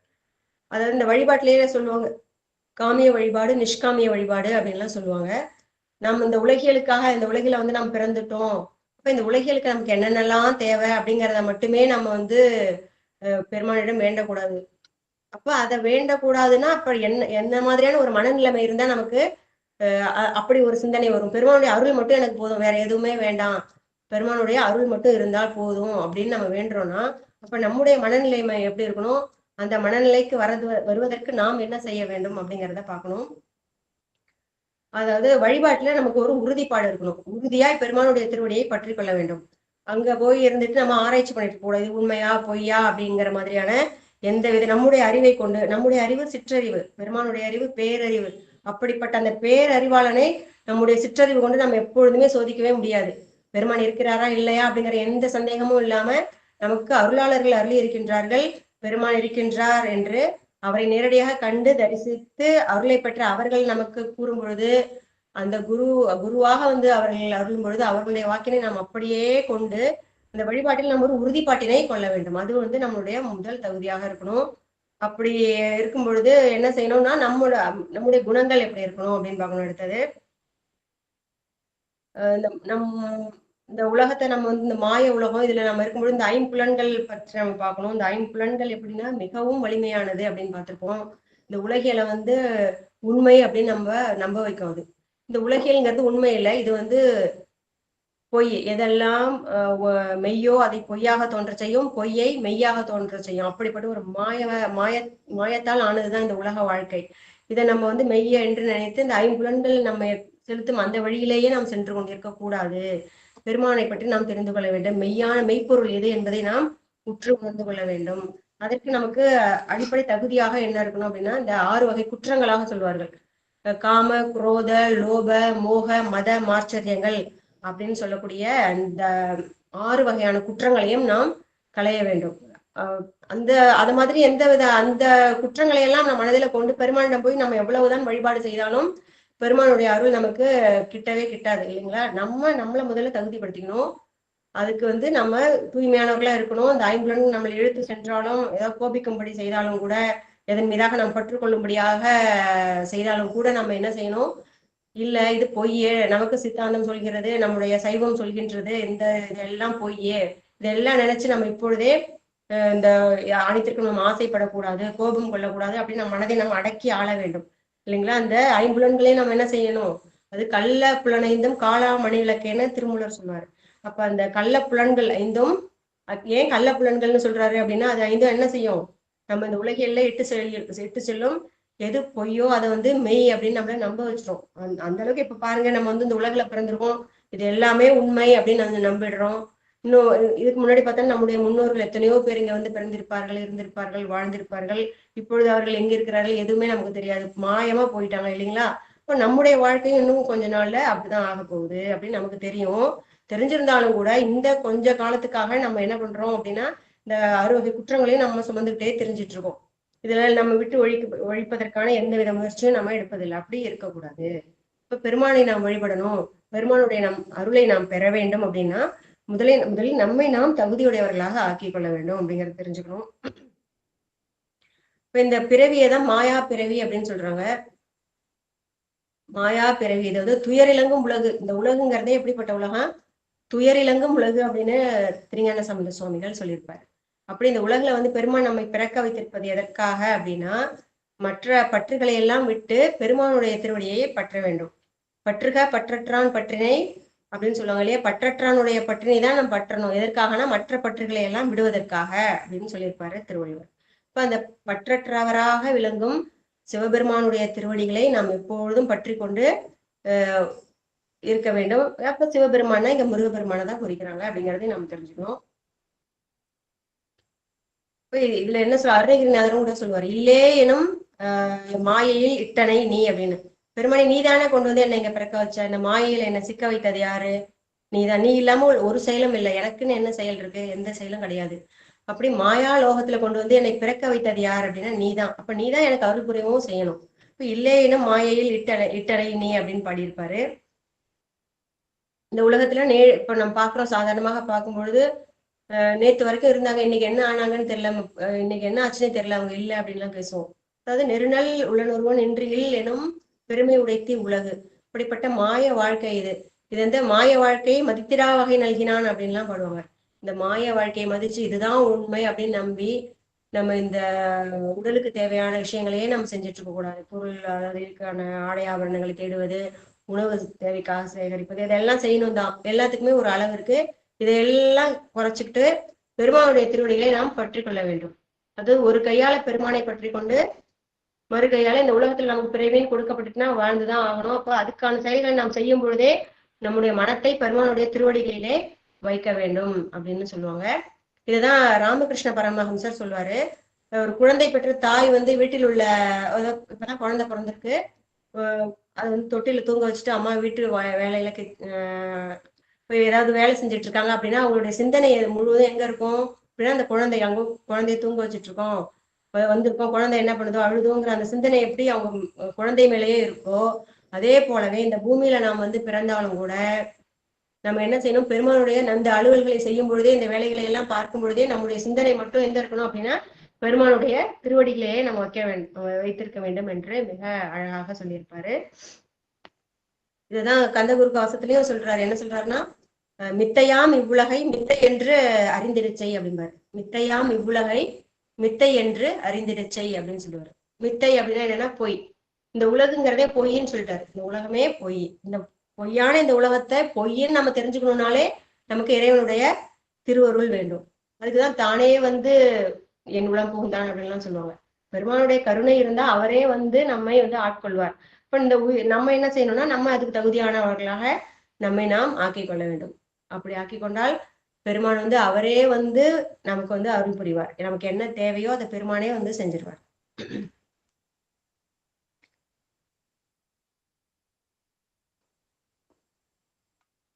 இப்போ இன்னொரு அந்த ஒரு கசத்திலே சொல்றாரு, நின்னையே நான் வேண்டி நித்தமும் ஏத்துகின்றேன், மெய்யறிவாக கந்தா நீ வந்துடுவாய் அப்படின்னு சொல்றாரு. பெருமானே உன்னைதான் நித்தமும் ஒவ்வொரு நொடி பொழுதும் நான் உன்னையே ஏத்தி போற்றி பாடிக்கொண்டிருக்கின்றேன். ஏன்னா அவங்களுக்கு இந்த மாய உலகத்துல இந்த மாய உலகம் பொய் உலகம்னு தெரிஞ்சிடுச்சு. இது நிதர்சனம் இல்ல, பெருமானுடைய திருவடிதான் நமக்கு நிலையானது அப்படிங்கறத தெரிஞ்சுக்கிட்டு அவங்க பாடினது. இப்ப என்ன பண்றாங்க அப்படின்னு நித்தமும் பெருமானையே வழிபட்டு கொண்டிருக்கின்றார்கள். இப்படி பெருமானை வழிபட்டு கொண்டிருப்பதனால அவங்க உரிமையோடு கேட்கிறாங்க, பெருமானே நீ வந்து எனக்கு என்ன தரணும் அப்படின்னா மெய் அறிவை தந்திடு அப்படின்னு கேட்கிறாங்க. அதே மாதிரி அருணகிரிநாதரும் கேட்பார், திட ஞானத்தை எனக்கு அருளிட வேண்டும் அப்படின்னு, வந்து ஞானம் வேணும் எனக்கு அப்படின்னு தான் பெருமான்கிட்ட கேட்பாங்க இல்லைங்களா. இப்போ இந்த மாய வாழ்க்கையை நம்ம தெரிஞ்சுக்கணும், அதை உணர்ந்துக்கணும். அப்படி அதை உணர்ந்தால்தான் நம்ம அந்த வழிபாட்டுக்குள்ளேயே வர முடியும். அப்படி இந்த அடுத்த சிந்தையை திருத்த வேண்டும். சாதாரணமாகவே சிந்தைங்கிறது நமக்கு வந்து இதுலயே தான் செல்லும். அப்ப அந்த திருகளாகிய சிந்தை திருத்தலாம் அப்படிம்பாங்க. எப்படிதான் நம்ம கட்டுப்படுத்தி கொண்டு போனாலும் கூட அது வந்து நம்ம வந்து இந்த பொய் உலகில தான் இட்டு செல்லும். அதை வந்து திருத்த வேண்டும். இப்ப மறக்கும் மனத்தினை மாற்றி எம் ஆவியை வற்புறுத்தி அப்படின்னு சொல்லுவார். இந்த மனத்தின் இயல்பு என்ன அப்படின்னா மறக்கதான் செய்யும். பெருமானுடைய திருவடியில நம்ம சிந்தனையை வைக்கணும்னு நினைப்போம், பெருமானை போற்றணும் பாடணும்னு நினைப்போம். இருந்தாலும் ஏதோ ஒன்று வந்து நம்ம வந்து அதை மறக்க செய்யணும். அப்படிப்பட்ட அந்த மனத்தை வற்புறுத்த வேண்டும். வற்புறுத்தி பெருமான் திருவடியில கொண்டு வந்து நம்ம வைக்கணும் அப்படின்னு சொல்லுவாங்க. அது வந்து ஐம்புலன்களோட ஆளுகைக்கு நம்ம எப்பயுமே ஆட்பட்டு விடக்கூடாது. இந்த ஐம்புலன்களை நம்ம எதிர்த்து போராடி பெருமான் திருவடியில கொண்டு போய் நம்ம சித்தத்தை வைக்க வேண்டும் அப்படின்னு சொல்றாங்க. அப்ப இது வந்து நெஞ்ச கனகல். ஏன்னா இது வந்து நெஞ்ச கனகல் அப்படின்னு சொல்றாரு இல்லைங்களா அருணகிரிநாதர். நெஞ்சம்ங்கிறத எதற்கு ஒப்பிடுகின்றார் அப்படின்னா கடுமையான கல்லு மாதிரி இருக்கிற அதை வந்து எப்படி வந்து நம்ம கனிவித்து பெருமான் திருவடிகளை கொண்டு போய் வைக்கணும் அப்படிங்கறதெல்லாம் சொல்லி கொடுக்குறாங்க நமக்கு. கல்லை பிசைந்து கனியாக்கும் அந்த வித்தையை யார் அறிஞ்சவர்? பெருமான் மட்டுமே, அவருக்கு தான் தெரியும். அந்த கல் போன்ற இந்த மனத்தை பிசைந்த பேராற்றல் பெற்றவர் நமது பெருமான். அப்ப இப்படி நமக்கு இந்த பிறவியின் நோக்கத்தை நம்ம என்னன்னு தெரிஞ்சுக்கிறோம், எதற்காக பிறந்திருக்கிறோம், இந்த பிறவி நமக்கு எதற்காக கொடுக்கப்பட்டிருக்கு அப்படிங்கறத நம்ம தெரிஞ்சுக்கிட்டாதான் நம்ம இந்த வழிபாட்டுக்குள்ள வர முடியும், பெருமானுடைய திருவடியை பற்ற முடியும். அப்ப நமக்கு மனசு தெளிவடைஞ்சிரும். ஓ, இதுதான் இது பொய்யே, நமக்கு இதெல்லாம் நமக்கு அருளாளர்கள் நமக்கு சொல்லியிருக்காங்க. இப்ப அவர்கள் சொன்னால் அதெல்லாம் நித்தியம், நிதர்சனம், உண்மை, சத்தியம் அப்படிங்கிறத நம்ம நம்பி நம்ம என்ன பண்ணணும், எது மெய்ப்பொருளோ அதை தேடி செல்ல வேண்டும். இப்ப இதுல என்ன சொல்றாருன்னா, இப்ப அதுக்கு அப்புறம் இன்னொரு தகுதி வேணும்னா அன்பு வேண்டும். பெருமானுடைய அருளை பெறணும் அப்படின்னு நம்ம கேட்கிறோம். இப்ப அருளை பெற வேண்டும், நமக்கு என்ன இருக்கணும், பெருமானுக்கு நாம் கொடுக்க வேண்டியது எது அப்படின்னு பார்த்தோம்னா அன்பு. அன்பையே பெருமானுக்கு நாம் சமர்ப்பிக்க வேண்டும் இல்லைங்களா? இப்ப அருள் எனும் அன்பின் குழவி அப்படின்னு சொல்லுவாங்க. அருள் எனும் அன்பியின் குழவி அப்படின்னா, இப்ப அருள் நமக்கு வேணும்னா அன்புங்கிற தாய் தான் அருள்ங்கிற குழந்தையை பெற்று தருவோம். அப்ப அன்புங்கிற அந்த தாய் நம்ம உள்ளத்துல இருக்கணும். அப்பதான் பெருமான் திருவடிகளில் பெருமானுடைய அருள் நமக்கு கிட்டும் அப்படிங்கறது ரொம்ப அழகா சொல்லியிருப்பாங்க. இது கந்தகுரு கவசத்துல சொல்லுவாரு, இந்த அன்பை பற்றிய நிறைய சொல்லியிருப்பாரு. படர்ந்த அன்பினை நீ பரபிரம்மம் என்றனையே, உலகெங்கும் உள்ளது ஒரு பொருள் அன்பேதான், உள்ளுயிராகி இருப்பதும் அன்பென்பாய், அன்பே குமரன், அன்பே ஸ்கந்தன், அன்பே ஓமெனும் அருள் மந்திரம் என்றாய் அப்படின்னு. இந்த அன்புங்கிறத நம்ம பிரதானமா கொள்ளணும். இந்த ஒவ்வொரு உயிர்க்கும் நம்ம அன்பு செலுத்தும் பொழுது பெருமான் நமக்கு அன்பு செலுத்துவார். அவரால் படைக்கப்பட்ட உலகத்தில் உள்ள உயிர்கள் அனைத்துமே பெருமானால் படைக்கப்பட்ட உயிர்கள் அப்படின்னு நம்ம நினைச்சோம்னாலே, பெருமானால் தோற்றுவிக்கப்பட்ட அந்த உயிர்களுக்கு நாம் எந்தவித பங்கமும் விளைவித்து விடக் கூடாது அப்படிங்கிறத நம்ம தெரிஞ்சுக்கணும். அப்புறம் நமக்கு அன்பை பிரதானமாக கொண்டு நாம் இயங்கி வருவோம் அப்படின்னா பெருமான் தானாகவே நம் உள்ள கோயிலில் குடிகொள்வார். அன்பே சிவமும், அன்பே சக்தியும், அன்பே அனைத்துமே என்னதான் அன்புனா அன்பு அடிப்படையில தான் அனைத்துமே இயங்கி கொண்டிருக்கு. இப்ப நம்ம மனசை அன்புடையதாக ஆக்கிக்கொள்ளணும். அன்பு நிறைந்திருக்கும் ஒரு பொருளாக நம்முடைய இதயத்தை, உள்ளத்தை மாற்றிக்கொள்ள வேண்டும் அப்படின்னு சொல்றாங்க. அப்போ என்னென்ன வேண்டுவது உன் அருளே. அப்ப அருளை மட்டும் வேண்டுறோம். அருளே வேண்டுவது உன் அருளே அப்படின்னா அந்த இடத்துல என்ன, அருளை மட்டுமே அப்படின்னு பொருள். இதுதான் தேற்ற ஏகாரம் அப்படின்னு சொல்லுவாங்க. அது உன் அருளை மட்டுமே நான் வேண்டுகின்றேன், மற்ற எதுவும் கூட எனக்கு வேண்டாம், உன்னுடைய அருள் இருந்தாலே எனக்கு சகலமும் கிட்டும் அப்படிங்கறத இங்க சொல்றாரு. வேண்டியது உன் அருளே அப்படின்னு. இப்ப திருவருள் துணை கொண்டுதான் இந்த பிறவிங்கிற பெருங்கடலை நாம் நீந்த முடியும். திருவருள் துணை இருந்தால்தான் இந்த பிறவி பெருங்கடலை நீந்தி அந்த இறைவனுடைய திருவடியை சென்று சேர முடியும் நமக்கு. இதற்கு நாம் என்ன பண்ணணும்னா புண்ணியம் செய்திருக்க வேண்டும், முன்னை தவம் செய்திருக்க வேண்டும் இல்லையா? என்ன புண்ணியம் செய்தனை நெஞ்சமே அப்படின்லாம் பாடுவாங்க. அப்போ ஏதாவது புண்ணியம் செய்திருக்கும் இருந்தால் மட்டுமே இறைவனுடைய திருவடியை சிந்திக்கும் அந்த வாய்ப்பு நமக்கு கிட்டும். இதான் சொல்வாரு, என்னது மாணிக்கவாசகர் சொல்ல, உற்றாரை யான் வேண்டேன், ஊர் வேண்டேன், பேர் வேண்டேன், குற்றால தமர்ந்துரையும் கூத்தா உன் குறைக்கடற்கே கற்றாவின் மனம் போல கசிந்துருக வேண்டுவனேன்னு. அப்ப எனக்கு எதுவுமே வேண்டாம் சுவாமி, உற்றார் வேண்டாம், உறவினர் வேண்டாம், எதுவுமே எனக்கு வேண்டாம். எனக்கு அம்மாவாக அப்பாவாக அனைத்துமாக பெருமானே நீயே இருக்கின்றாய் என்னும் பொழுது இது எதுவுமே எனக்கு வேண்டாம். எனக்கு எதுதான் வேணும் அப்படின்னா உன்னுடைய திருவடியின் பேர்ல நான் பற்று கொண்டிருக்க வேண்டும், திருவடி சிந்தனையிலேயே நான் இருக்க வேண்டும், அதற்கான அருளை நீ எனக்கு தவறாமல் புரிந்தருள வேண்டும் அப்படின்னு சொல்றாரு. அதாவது அறிவை அறிந்திடும் அருளையும் நீ எனக்கு தர வேண்டும். அறிவுனா அறிவாகிய அந்த மெய்ப்பொருளை அறிந்திடும் அந்த அறிவை பெருமானே நீ எனக்கு தந்துருள வேண்டும் அப்படின்னு கேட்கிறாரு. ஏன்னா திருவடி இன்பம் தான், திருவடி இலக்கு அப்படின்னு, திருவடியே இலக்கு அப்படின்னு சொல்லுவாங்க. இந்த உலகத்துல நாம் பிறந்திருக்கோம் அப்படின்னா எதை நோக்கி நாம் செல்ல வேண்டும் அப்படின்னா அந்த திருவடியை நோக்கி தான் செல்ல வேண்டும். திருவடியே இலக்கு. அந்த திருவடியை சென்று சேருவதற்கு நாம் என்னெல்லாம் செய்யணுமோ அதெல்லாம் நாம் செய்து கொண்டே வர வேண்டும். அதில் ஒரு உறுதிப்பாடு இருக்க வேண்டும். எந்த ஒரு சூழலிலும் கூட தாம் என்றும் மனம் தளரா தகுதியராய் அப்படிம்பாங்க. நம்முடைய மனம் எதற்குமே தளர்ந்து விடக்கூடாது. இப்ப வழிபாட்டுல நம்ம இருக்கோம், ஏதாவது ஒரு இடையூறு வருது, அதனால என்ன அப்படின்னு கொஞ்சம் கூட நம்ம அந்த அயர்ப்புங்கிறது நமக்கு வந்துடவே கூடாது இந்த வழிபாட்டுல. இப்ப பெருமான் திருவடிகள்ல நம்ம எப்பொழுதுமே அந்த பற்றினை உறுதியை நாம் வைத்துக்கொண்டு பெருமானை சிந்திக்க வேண்டும், அவருடைய திருவடியை அடைய வேண்டும் அப்படின்னு. இதை நம்ம புராணங்களை பார்க்கும், அடியார்கள் புராணங்களை பார்க்கும் பொழுது அவருடைய வரலாற்றினை சிந்திக்கும் பொழுது பார்த்திருக்கோம், எத்தனையோ இன்னல்களை அவர்கள் சந்திப்பார்கள். அப்பா இப்படி எல்லாமே ஒரு சோதனை, இதெல்லாம் தாண்டி எப்படி அவங்களால இப்படி எல்லாம் செய்ய முடியுங்கிற மாதிரி ஆச்சரியமான விஷயமா இருக்கும். இருந்த போது கூட அவங்க எந்த சூழலையும் பெருமான் திருவடியை மறக்காத அந்த ஒரு உறுதிப்பாடு அவங்கள்ட்ட இருந்த காரணத்தினாலதான் பெருமான் அவர்களுக்கு கடைசியில அந்த சிவப்பேற்றினை கொடுப்பாரு இல்லைங்களா? அப்போ அப்படி அதெல்லாம் எதுக்காக நம்ம படிக்கிறோம், இதெல்லாம் எதற்காக நம்ம படிச்சுட்டே வரோம் அப்படின்னா, அப்போ அவர்கள் என்ன செய்தார்கள், அந்த வழியிலே நாம் நடக்கணும், நம்மால் இயன்றவரை அதை பின்பற்ற வேண்டும் என்பதற்காக தான். இப்போ அந்த பக்தி நூல்களை நாம் படிக்கும் பொழுது அதில் கூறப்பட்டிருக்கும் அந்த கருத்துக்களை நாம் அப்படியே மேற்கொண்டு அந்த வழியில் நாம் செல்ல வேண்டும். இப்போ இங்க கொஞ்ச நேரம் நம்ம படிக்கிறோம், இந்த நேரத்துல நம்ம பெருமானுடைய சிந்தனையை வைத்திருக்கோம், பெருமான் திருவடிகள் இருக்கணும், மிக சிறப்பு. இதை அப்படியே நம்ம இதை முடிச்சுட்டு போகும்பொழுது கண்டிப்பாக இந்த உலகில நம்ம ஈடுபடுவோம், அந்த விஷயங்கள் நம்மள வந்து இருக்கும். அப்போ நமக்கு அந்த கோபம், அந்த அறுவை குற்றங்களான காம குரோத லோப மோக மத மாச்சரியங்கள்னு சொல்றோமே, இது எல்லாம் நமக்கு ஏற்படும். மத்ததை விட்டாலும் கூட நமக்கு அந்த கோபங்கிறத சட்டுன்னு கண்ட்ரோல் பண்ண முடியாம என்ன பண்ணிடுவோம், வெளிப்படுத்திடுவோம். இப்போ அந்த நேரத்துல எல்லாம் சரி, யார் மேலேயும் நம்ம கோபப்படக்கூடாது, எல்லாம் இறைவன் செயல், நமக்கு பகையாக வருவது கூட இறைவனே அப்படின்னு தான் சொல்லுவாங்க. ஏன்னா நம்ம பக்குவப்படுத்துவதற்காக இறைவன் வந்து மரக்கருணை புரிவார் அப்படின்னு சொல்லுவாங்க இல்லைங்களா. அப்போ வந்து நமக்கு இத மாதிரி ஒரு சோதனையான காலகட்டங்கள் நமக்கு ஏற்படுத்த வருது அப்படின்னாலே நம்ம என்ன செஞ்சுக்கணும், அப்பதான் இன்னும் கொஞ்சம் நம்ம உறுதியா இறைவனுடைய திருவடியை பற்றி கொள்ள வேண்டும். பற்றி கொண்டே இருந்தோம் அப்படின்னா கண்டிப்பாக பெருமான் தவறாமல் நமக்கு வந்து அவருடைய திருவடியை கொடுப்பார்.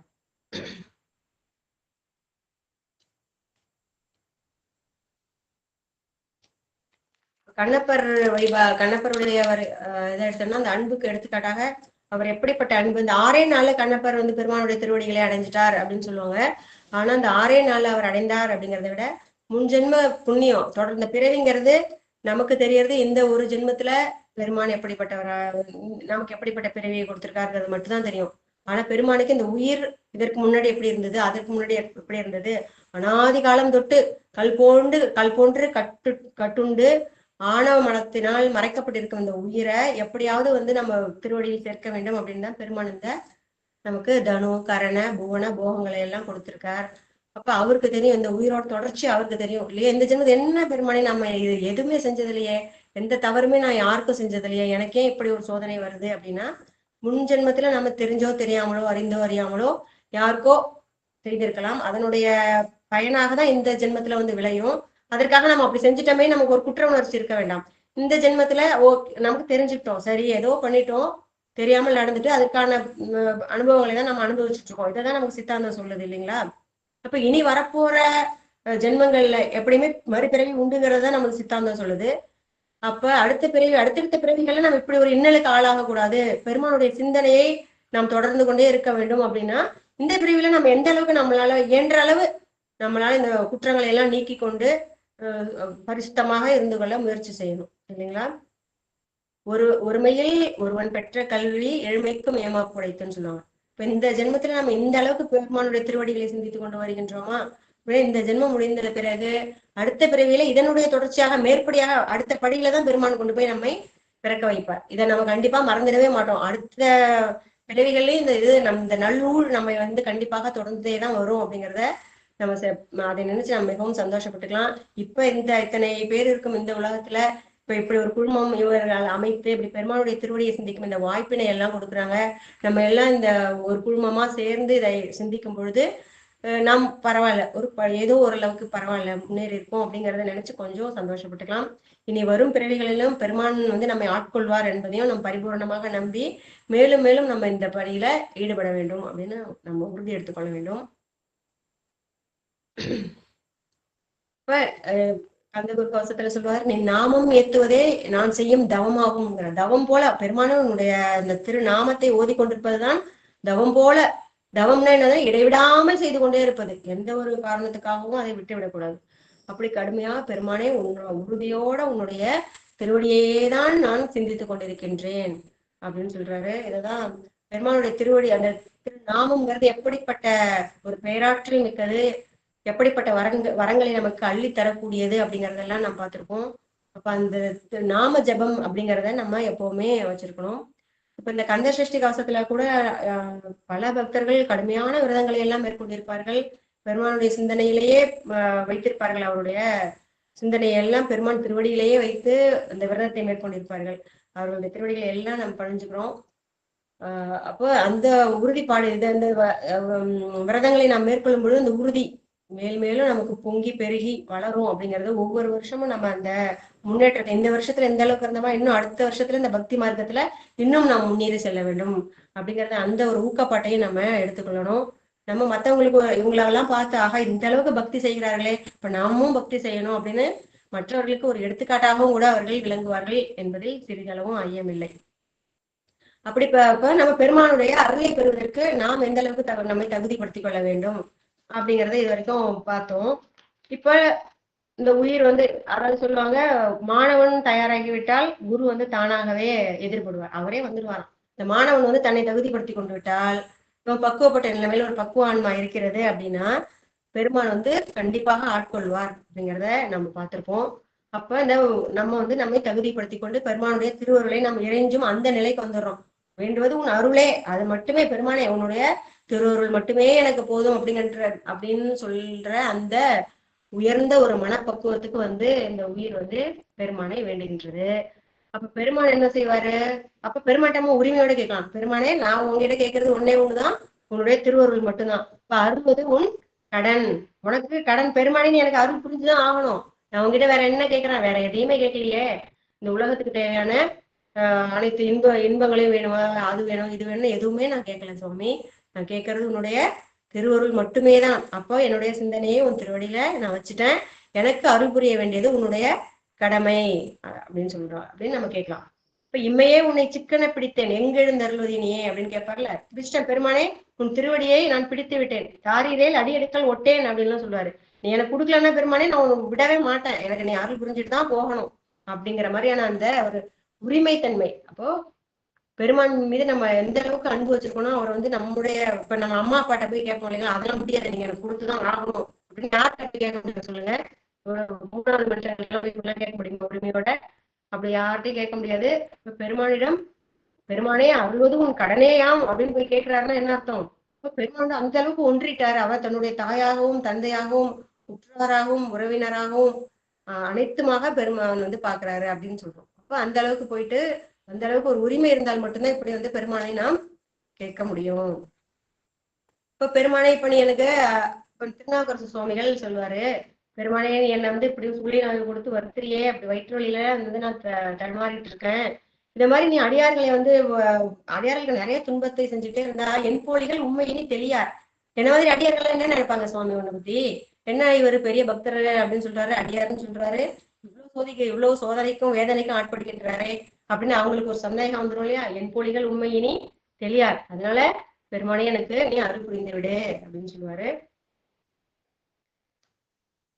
இப்ப இவர் கந்தபுர கவசத்துல என்ன சொல்றாங்கன்னா, சிவனை போல் நீ என்னை செய்து விடு பெருமானே, நீ எனக்கு வேற எதுவும் செய்ய வேணாம், அந்த சிவனுடைய திருவடிகள்ல கொண்டு போய் என்னை சேர்த்துடு, அவருடைய அந்த சிவாரூபம் அதை கொண்டு எனக்கு கொடுத்து விடு, அந்த சிவ அனுபூதியை எனக்கு கொடுத்து விடு அப்படின்னு கேட்கிறாரு. அப்போ குமரகுருவர் சொல்றாரு முருகப்பெருமானை பற்றி சொல்லும் பொழுது, இப்ப நமக்கு எதுவுமே இல்லை, நெற்கதியா இது நிற்கிறோம், ஏதோ பெரிய சோதனைகள்லாம் ஆட்பட்டோம், எங்க போறது, யார்கிட்ட சொல்வது, யார்கிட்ட சொல்லுவேன், யார்கிட்ட எடுத்து உரைப்பேன் அப்படின்லாம் சொல்லுவாங்களே, அப்படிப்பட்ட ஒரு சூழ்நிலை, அப்படிப்பட்ட ஒரு சோதனை காலம் வரும்பொழுது நமக்கு நம்ம எங்க போய் சரணடையணும்னா பெருமானுடைய திருவடிகள்ல சரணடையும். முருகப்பெருமான் திருவடி எப்படிப்பட்ட திருவடி அப்படின்னு சொல்றாருன்னா, எவ்வுயிர்க்கும் தஞ்சமென நிற்கும் தனிப்பொருள். பெருமான் எப்படிப்பட்டவர்? முருகப்பெருமானா எவ்வுயிர்க்கும் தஞ்சமென நிற்கும் தனிப்பொருளாக பெரும் பொருளாக முருகப்பெருமானை விளங்குகின்றார். யாரெல்லாம் போய் பெருமான்கிட்ட தஞ்சம் அடைகிறாங்களோ அவங்களுக்கு பெருமான் தவறாமல் அருள் புரிவார் அப்படின்னு குமரகுருபரர் சொல்றாரு. அப்புறம் சுவாமிகள் இன்னொரு பாட்டுல சொல்லுவாரு, திருக்கர கோயிலாந்தன் கடன் அடியேனையும் தாங்குதல் என் கடன் பணி செய்து கிடப்பதே அப்படின்னு சொல்லுவார். பெருமானே என்னுடைய பணி என்ன அப்படின்னா, எப்பொழுதும் உன்னை துதித்து கொண்டே இருப்பதுதான். என்னுடைய சிந்தனையை நான் வேறு வழிகளை திருப்பாமல் இந்த உலக மாயை சிக்க விடாமல் கொண்டு வற்புறுத்தி கொண்டு உன் திருவடிகளை வைத்து விட்டேன். அதனால பெருமானே உன்னுடைய கடன் என்ன? உன்னை சரண் புகுந்தாரே நீ காக்க வேண்டியதுதான் உன்னுடைய கடமை. இப்ப எனக்கு அருள் புரிய வேண்டியது உன் கடன் அப்படிங்கிற மாதிரி சொல்லியிருப்பாரு. திருஞான சம்பந்த சுவாமிகளும் சொல்வாரு, அதாவது என்ன சொல்வாருன்னா, பெருமானை இவ்வளவு உங்ககிட்ட திருவடிகள்ல நான் என் மனதை வைத்துட்டேன், அப்ப இந்த உலகியல்ல நான் ஈடுபட்டுக்கிட்டே இருந்தா உன் திருவடிகள்ல நான் மனம் வைப்பதற்கு இடையூறு ஏற்படும். அப்ப நீ என்ன செய்யணும்? எனக்கு நீ அருள் புரிய வேண்டும். அதாவது தன்னுடைய தந்தையின் வேள்விக்காக திருஞான சம்பந்தர் பெருமானிடம் காசு கேட்பார் இல்லைங்களா? அந்த திருவிழிமலையில போய் வாசி திரவே காசு நல்குவியர் கேட்பார் இல்லைங்களா? அப்போ என்ன சொல்லுவாரு அப்படின்னா, பெருமான் நீ தானே எனக்கு தரணும், நான் வேற யார்கிட்ட போய் கேட்க முடியும்? எனக்குன்னு யார் இருக்காங்க? பெருமானே எங்கே போவேன், நான் எங்க போய் கேட்பேன், நீ மட்டுமே தான் எனக்கு சதம் அப்படின்னு நம்பியிருக்கேன். இப்ப நீ தான் எனக்கு வேண்டிய பொருளை தந்துள்ள வேண்டும் அப்படின்னு திருவிழிமலை பெருமானிடம் வேண்டி அவர் வந்து காசு பெறுவார். இப்படி அடியார்கள் எல்லாரும் இறைவனையே சதம், நமக்கு வேற யார்கிட்ட போனாலும் எதுவும் நடக்காது, இறைவன் மட்டுமே தான் நமக்கு அருளக்கூடியவர், அதாவது யாவற்றையும் ஆக்குவன் ஈசன் அப்படிங்கிற மாதிரி அந்த நினைவு, அப்போ அந்த நினைவுல தான் இருக்கணும். வேற எதுவும் எந்த ஒரு ஒரு அணுவை கூட நம்ம அசைக்க முடியாது அப்படிங்கிறத பார்த்திருப்போம். பெருமானுடைய அருள் இல்லாமல் ஒரு அணுவை கூட அசைக்க முடியாது. இப்ப நமக்கு எது ஒரு எந்த இன்பம் வந்தாலும் சரி, துன்பம் வந்தாலும் சரி, அது நம்ம பிறப்பில் சில வினைக்கு ஈடாக வருது. அப்ப அந்த வினை வந்து நம்மை தாக்காமல் இருக்கணும் அப்படின்னா நம்ம பெருமானுடைய திருவடிகளில் சென்று சரண் புக வேண்டும். அப்படி பெருமான் திருவடிகளில் நாம் சரண் புகுந்தோம் அப்படின்னா தாக்க வரும் அந்த வெய்ய வினையை பெருமான் வீட்டி அருள் செய்வார் அப்படின்னு நம்ம பார்த்திருக்கோம். இப்ப பெருமானுடைய திருவடிகளை நாம் சரணென்று பற்றி கொண்டு உரிமையோட நம்ம கேட்கலாம், பெருமானே நீ தான் என்னை காப்பாற்றணும், நீ இல்லாம எனக்கு வேற எதுவும் வழி இல்லை, தஞ்சம் என்றும் சரண் பூந்தேனையும் அஞ்சல் என்று அருள் ஆளவாய் அண்ணலே அப்படின்லாம் பாடுவாங்க. அப்ப உன்னுடைய திருவடியை வந்து நான் சரணடைஞ்சிட்டேன், என்ன வந்து அஞ்சல் அஞ்சேல் பயப்படாத அப்படின்னு சொல்லி பெருமானே நீதான் என்ன ஆற்றுப்படுத்த வேண்டும் அப்படின்னு சொல்லுவாங்க. அப்ப எனக்கு பெருமானே நீ வந்து இப்ப அருள் புரியல அப்படின்னா உனக்கு மிகப்பெரிய பழி வந்து ஒண்ணு சேர்ந்துடும் பெருமானே. அதனால உன்னுடைய கடன்கள் என்னன்னா என்ன மாதிரி அடியார்களுக்கு நீ அருள் புரியாதுதான், அதனால நீ கண்டிப்பா நீ எனக்கு வந்து அருள் புரிய வேண்டும், அருள்வது உன் கடனே அப்படின்னு சொல்றாரு. அப்ப அப்படி இருக்கணும் அப்படின்னா என்ன செய்யணுமா, அயற்பு, அதாவது சுந்தரமூர்த்தி சுவாமிகள் ஒரு பாடல் சொல்லுவாங்க திருப்பன்கூர் திருப்பதியில, அயற்கொன்றின் திருவடி அதனை அர்ச்சித்தார் பெரும் ஆரருள் கண்டு நின் திருவடி அடைந்தேன் செழும்பொழில் திருப்பன்கூருளானேன்னு. இப்ப அயற்கொன்றின்றி எப்பவுமே இடைவிடாது பெருமானை சிந்தித்துக் கொண்டே இருந்தால் பெருமான் வந்து கண்டிப்பாக நமக்கு அருள் புரிவார் அப்படிங்கிறத சொல்றாரு. அப்ப அந்த மாதிரி அப்ப ஏற்கனவே அந்த அடியார்கள் எல்லாம் பெருமானுக்கு அடிமையாக இருந்திருக்கிறார்கள், பணி செய்திருக்கிறார்கள். அப்படி பணி செய்ததால் பெருமான் அவர்களுக்கு எப்படி அருள் புரிந்திருக்கின்றார், அப்படிப்பட்ட அந்த செய்திகளை எல்லாம் நம்ம கேட்கதான் நமக்கு பக்தி பெறுவோம். அதனால இந்த சத்சங்கத்தில் நாம் ஈடுபடுவதுங்கிறது மிக முக்கியமான ஒரு செயலாக இருக்கு. அப்படி ஈடுபடும் பொழுது நமக்கும் அந்த பக்தி மார்க்கத்துல இன்னும் போகணுங்கிறது அந்த ஈர்ப்பு நமக்கு கொஞ்சம் கொஞ்சமா வந்துடும். அப்ப பெருமான் திருவடிகள்ல நம்ம சரண் புகுந்தோம் அப்படின்னா நமக்கு வேண்டுவனவற்றை வேண்டியபடியே பெருமான் வந்து நமக்கு கொடுத்து அருள் புரிவார். இதுல வள்ளலார் பெருமானும் சொல்லியிருப்பாரு, இதே மாதிரியான ஒரு பொருள்ல சொல்லியிருப்பார். உன் கடன் அடியேற்கு அருள், உன் கடன் வந்து அடியேற்கு அருள் என்று உணர்ந்தேன், உன்னுடைய கடன் என்னது, அடியனாகிய என்னை போல்பவர்களுக்கு அருள்வது என்று உணர்ந்தேன்.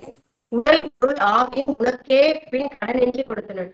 என்னுடைய உடல் பொருள் ஆகி எல்லாத்தையும் பெருமானே அனைத்தையும் சகலத்தையும் நான் உனக்கு அர்ப்பணிச்சிட்டேன். அப்ப நீ என்ன பண்ணணும், கடன் என்றினா கொஞ்சம் கூட மிச்சம் இல்லாம எல்லாத்தையும் நான் உன்னிடம் ஒப்படைத்து விட்டு சரண் புகுந்து விட்டேன். கொடுத்த பின்னும் அப்படி நான் கொடுத்துட்டேன் பெருமானே, கொடுத்த பின்னும் நான் தளறுதல் அழகோ, இவ்வளவுமே வந்து சரணடைஞ்சிட்ட பெருமானே, வேற யாரும் எனக்கு துணை இல்லைன்னு சொல்லி நீதான் எனக்கு துணை என்று உன் திருவடியை பற்றி கொண்டு விட்டேன். அப்படி இருந்த பிறகும் நான் தளறுதல் அழகோ, என்னை இப்படி வருத்தலாமா சுவாமி அப்படின்னு கேட்கிறேன். என் கடன் புரிவேன், சரி என்னதான் பண்ணாலும் பெருமானே, என்னுடைய கடன் என்ன, உன்னை பணிவதுதான், அதை நான் செஞ்சுக்கிட்டே இருப்பேன். யாருக்கு எடுத்திருப்பேன், என்னுடைய துன்பத்தை யாருக்கு நான் வேற எங்க போய் சொல்லுவேன், என் செய்வேன், யார் துணை என்பேன், நான் வேற யார துணைன்னு சொல்லுவேன். பெருமானே நீதான் எனக்கு துணை, முன் கடன் பட்டார் போல் மனம் கலங்கி முடிதல் ஓர்ணம் தெரியலே அப்படின்னு. இப்போ கடன் பட்டார்கள், கடன் வாங்கியவர்களோட நெஞ்சம் எப்படி கலங்கும் அப்படிங்கிறத சொல்றாரு. அப்படி கடன் பட்டவர்களை போல நான் பெருமானே நான் வந்து இப்படி வருத்தப்பட வேண்டுமா, துக்கப்பட வேண்டுமா, நீதானே போக்க வேண்டும் அப்படின்னு சொல்றாரு. கடன் பட்டார் நெஞ்சம் போல் கலங்கினான் இலங்கை வேந்தன் அப்படின்னு சொல்லி சொல்லுவாங்க. அந்த கடன் பட்டாருடைய நெஞ்சம் எந்த அளவுக்கு ஒரு துயரில் ஆழ்த்தப்படும் அப்படிங்கிறத நம்ம தெரிஞ்சிருக்கோம், பார்த்திருப்போம். அப்ப அப்படிப்பட்ட துயர் பெருமானே உன்னை சரணடைந்து எனக்கு வர்றது முறையா அப்படின்னு சொல்லி கேட்கிறேன். இப்ப என்னை காப்பது உன் கடன் தானே, தாயாகவும் தந்தையாகவும் பெருமானே நீதானே வந்து வழிகட்ட வேண்டும், எனக்கு வந்து வேண்டிய அனைத்தையும் நீதான் செஞ்சிருக்க, இந்த உடலை கொடுத்திருக்க, காரணங்களை கொடுத்திருக்க, உற்றாரை அனைவரையும் கொடுத்த நீதான், எனக்கு இனியும் வேற என்ன வேண்டும் அப்படிங்கிறது நீதான் எனக்கு சொல்லணும். எனக்கு இந்த உயிருக்கு எது வேண்டும் அப்படின்னா அருள் தான் வேண்டும், பெருமானுடைய அந்த அருள் தான் வேண்டும் அப்படிங்கிறத நான் தெரிஞ்சுக்கிட்டேன். அப்ப எனக்கு அந்த வழியில என்ன நீ நடத்தி செல்ல வேண்டும், அதற்கு உன்னுடைய அருள் எனக்கு பரிபூர்ணமாக கிட்டணும். அப்படிப்பட்ட அந்த அருள் எனக்கு கிட்ட வேண்டியது, கொடுக்க வேண்டியது உன்னுடைய கடன் தான், நீ கொடுத்துதான் ஆகணும் அப்படின்னு மிகவும் ஆணித்தனமாகவும் அழுத்தமாகவும் பெருமான் ஒரு விண்ணப்பத்தை வைக்கின்றாருங்க. அப்படியாக பெருமானிடம் நாம் சரண் புக வேண்டும். அப்படி சரண் புகுவதற்கு முன்பாக நாம் எப்படிப்பட்ட ஒரு தகுதியுடையவர்களாக நம்மை ஆக்கிக் கொள்ள வேண்டும் அப்படிங்கிறதையும் தெளிவா தெரிஞ்சுக்கிட்டு இந்த உலகில் நம்முடைய வாழ்க்கையை நெறிமுறைப்படுத்தி கொண்டு பெருமானுடைய திருவடியை நாம் சென்று சேர்ந்து வேண்டிக் கொண்டே இருந்தோம். அவருடைய புகழை போற்றி பாடி பணிந்து வந்தால் பெருமான் தவறாமல் நமக்கு அருள் புரிவார் அப்படிங்கிறத தெரிஞ்சுக்கலாம். திருச்சிற்றம்பலம். இத்துடன் எனது உரையை நிறைவு செய்து கொள்கின்றேன். திருச்சிற்றம்பலம். கந்தா சரணம், முருகா சரணம், குமரா சரணம். வெற்றிவேல் முருகனுக்கு அரோகரா, வீரவேல் முருகனுக்கு அரோகரா, ஞானவேல் முருகனுக்கு அரோகரா. திருச்சிற்றம்பலம். தில்லையம்பலம். இந்த வாய்ப்பினை எழுதிய அனைத்து அடியார் பெருமக்களுக்கும் எனது நன்றியை தெரிவித்துக் கொள்கின்றேன். குறிப்பாக பிரேமா அம்மா அவர்களின் திருவடிகளை போற்றி பணிந்து வணங்கிக் கொள்கின்றேன். திருச்சிற்றம்பலம். நன்றி, வணக்கம். சிவாய நம, சிவாய நம. திருச்சிற்றம்பலம். அருமையான சொற்பொழிவுங்கம்மா. ரொம்ப நல்ல கருத்தெல்லாம் எடுத்துனேன். வேண்டியது உன் அருளே, அருள்வது உன் கடனேயாம். நம்ம சிவர் மட்டும் எப்படிலாம் அன்பு வைக்கணும், அந்த அன்பு வச்சா நமக்கு என்னென்னலாம் கிடைக்கும் அப்படின்றத ரொம்ப அழகா சொல்லியிருக்கீங்க. அதான் சிவபெருமான் திருவடியில் தான் பற்று வேணும், நம்ம தவம் செய்திருக்கணும் அப்படின்னு சொல்லி அழகா விளக்கம் எடுத்து கொடுத்தீங்க. அது மூலம் 12 திருமுறைலாம் என்ன அப்படின்றதெல்லாம் அந்த கருத்துக்களையும் எடுத்து அழகா விளக்கம் கொடுத்தீங்கம்மா. பெருமான் நம்ம கேட்கணும், உலகெங்க உள்ளது ஒரு பொருள் தான், அது ஒன்னே என்னன்னா அன்பே தான், ஒரே பொருள் தான். அறிவி அறிய எனக்கு அருள் புரிய வேண்டும் பெருமானி. அப்ப என்ன நம்ம பக்குவப்பட்டுட்டா நமக்கு எல்லாம் என்னெல்லாம் கிடைக்கும். வேண்டியது உன் அருளே, அருள்வது உன் கடனேயாம் என்று அழகான ஒரு கருத்தை எடுத்து கொண்டு போய் சேர்த்திருக்கிறீங்க. அதை நம்ம எல்லாரும் பின்பற்றணும். சொல்றது மட்டும் இல்லாம நாம் எல்லாரும் அடியால பின்பற்றணும்ன்ற அந்த கருத்தை எடுத்து வலியுறுத்திருக்கீங்க. மிக சிறப்புங்கம்மா. நன்றி, நன்றி. அடுத்ததாக நன்றி உரை பேசுறதுக்கு ஒரு ஐயா வந்திருக்கிறாரு, சிவத்திரு தேவசேனாபதி ஐயா. வாருங்கள் ஐயா. 5 கரத்தனை ஆனைமுகத்தனை இந்தின் இளம்பிறை போலும் எயிற்றனை நந்தி மகந்தனை ஞான கொழுந்தினை புந்தியில் வைத்து அடி போற்றுகின்றேனே. ஆடும் பரிவேல் அணிசேவல் என பாடும் பணியே பணியாய் அருள்வாய், தேடும் கயமாமுகனை செருகில் சாடும் தனியானை சகோதரனே. 5 முகம் தோன்றில் 6 முகம் தோன்றும், வெஞ்சமரில் அஞ்சேல் என வேல் தோன்றும், நெஞ்சில் ஒரு கால் நினைக்கில் இருகாலும் தோன்றும், முருகா என்று ஓதுவார் முன். முருகா சரணம். அண்ட சராசரங்களுக்கும் அதிபதியாக விளங்கிக் கொண்டிருக்கிற முருகப்பெருமானினுடைய திருவடிகளை என்னுடைய மனம் மொழி மைகளினாலே வணங்கி மகிழ்கிறேன். இந்த வேலுண்டு வினையில்லை குழுமம் சிறப்பாக நடத்தி வரக்கூடிய கந்த சஷ்டி பெருவிழாவினுடைய 3வது நாளான இன்று மிக அற்புதமான நிகழ்ச்சிகள் நடந்தேறியுள்ளன. இதை சிறப்பாக நடத்தி தந்த திருவருளுக்கும் குருவருளுக்கும் இந்த நேரத்திலே நன்றியர்களை தெரிவித்துக் கொள்கிறேன். வெளிநாட்டிலே இருந்தாலும் கூட அங்கிருந்து தொலைத்தொடர்பிலே இத்தனையையும் கண்காணித்தும் நிர்வகித்தும் வருகின்ற இந்த குழுமத்தினுடைய நிறுவனர் ஆனந்த ஐயா அவர்களுக்கு எனது மனமார்ந்த நன்றியை தெரிவித்துக் கொள்கிறேன். இதற்கு முன்னாலே குழந்தைகள் அற்புதமாக திருப்புகளை, மிகவும் கடினமான திருப்புகளை கூட மிகவும் இனிமையாகவும் சிறப்பாகவும் பாடியிருந்தார்கள். அந்த குழந்தைகளுக்கு நமது குழுமத்தின் சார்பாக நன்றியை தெரிவித்துக் கொள்கிறோம். வரவேற்புரை நல்கிய சாருமதி அம்மையார் அவர்களுக்கு நன்றியை தெரிவித்துக் கொள்கிறேன். இந்த நிகழ்ச்சி முழுவதையும் அற்புதமாக தொகுப்புரை வழங்கி அமர்ந்திருக்கிற ராகவன் ஐயா அவர்களுக்கும் நமது நன்றியை தெரிவித்துக் கொள்கிறேன். சிறப்பு சொற்பொழிவு நிகழ்த்திய சிவத்திரு ஹேமமாலினி அம்மையார் அவர்களுக்கு கொடுக்கப்பட்டிருந்த தலைப்பு வேண்டியது உன் அருளே, அருள்வது உன் கடனேயாம் என்ற தலைப்பு அவர்களுக்கு அளித்திருந்தார்கள். அவர்கள் அந்த கந்த குரு கவசத்தினுடைய ஒரு அடி, அதனுடைய ஆசிரியர் சாந்தானந்த சுவாமிகள் அவர்களுடைய வரலாற்றை குறிப்பிட்டிருந்தார்கள். முருகப்பெருமானை கண்கண்ட தெய்வமாகவும் கலியுக வரதனாகவும் சந்தேகமின்றி ஐயம் திரிபர என்று சொல்லுவார்களே, அதை போல முருகப்பெருமானை வழிபட வேண்டும். அப்பொழுதுதான் நமது தவம் சித்திக்கும் என்று அவர்கள் சொல்லியிருந்தார்கள். மேலும் அவர்கள் சித்தாந்தம் படித்தவர்கள் என்பதை அவர்களுடைய சொற்பொழிவிலே இருந்து நாம் அறிந்து கொள்ள முடிந்தது.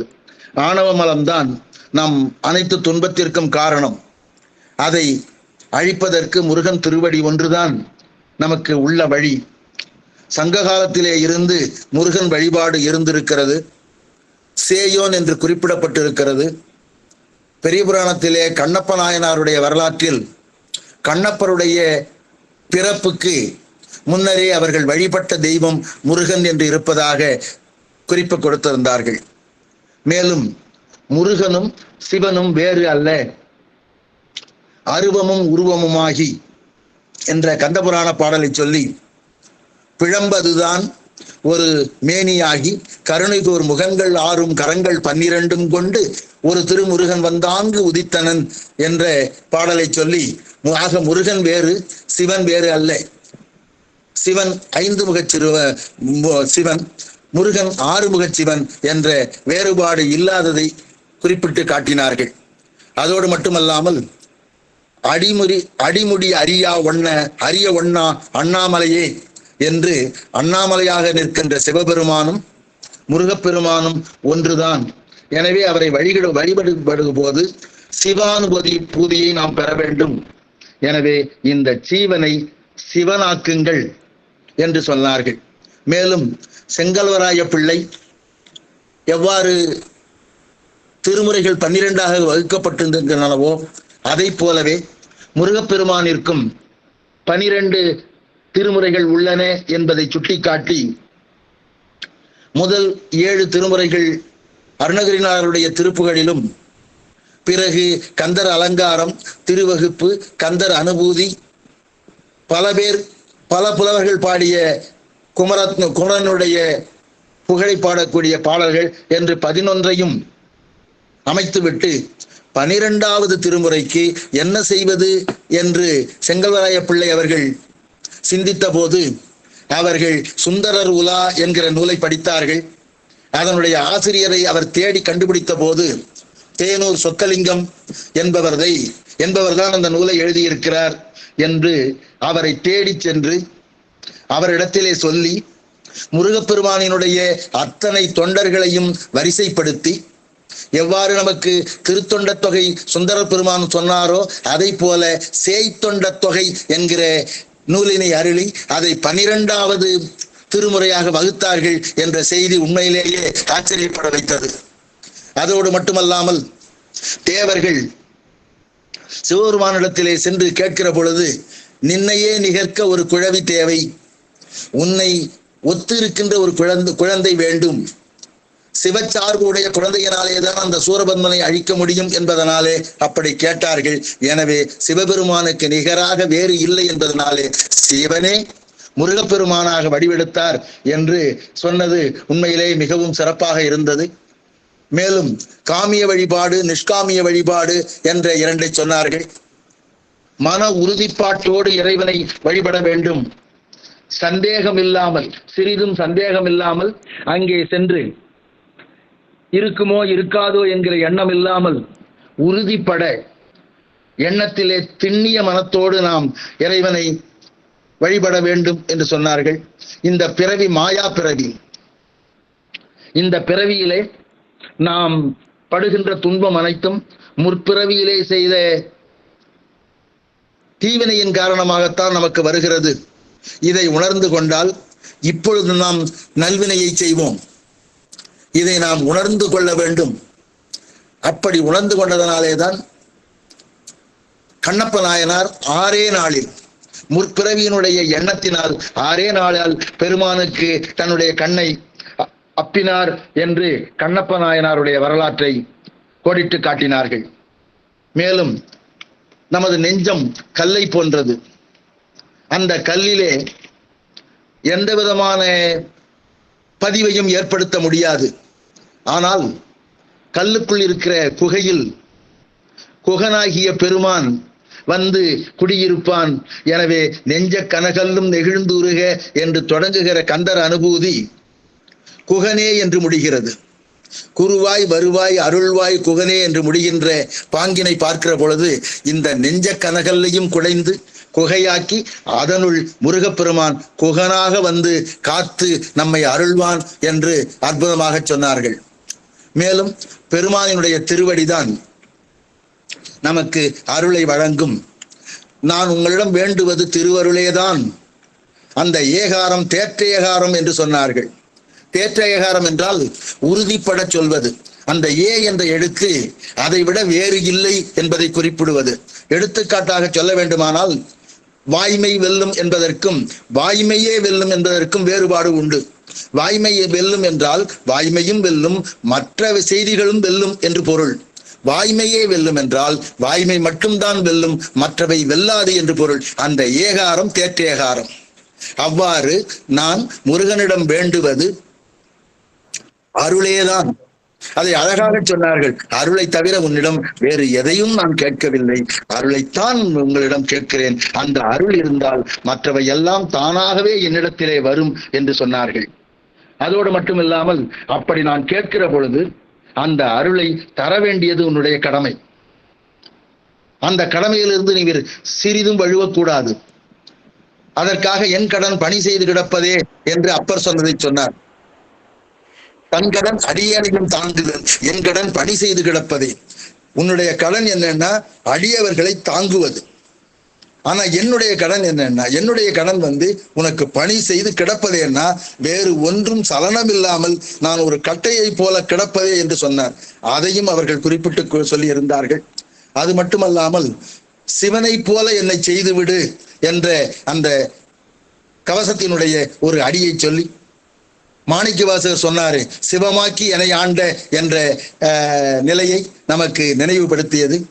அந்த அம்மையார் அவர்கள் அற்புதமான சித்தாந்த கருத்துக்களோடு இந்த தலைப்பினை அணுகி தலைப்பை ஒட்டி அருமையாக சொற்பொழிவாற்றியிருந்தார்கள். அவர்களுக்கு நமது குழுமத்தின் சார்பாக நன்றியறிதலை தெரிவித்துக் கொள்கிறோம்.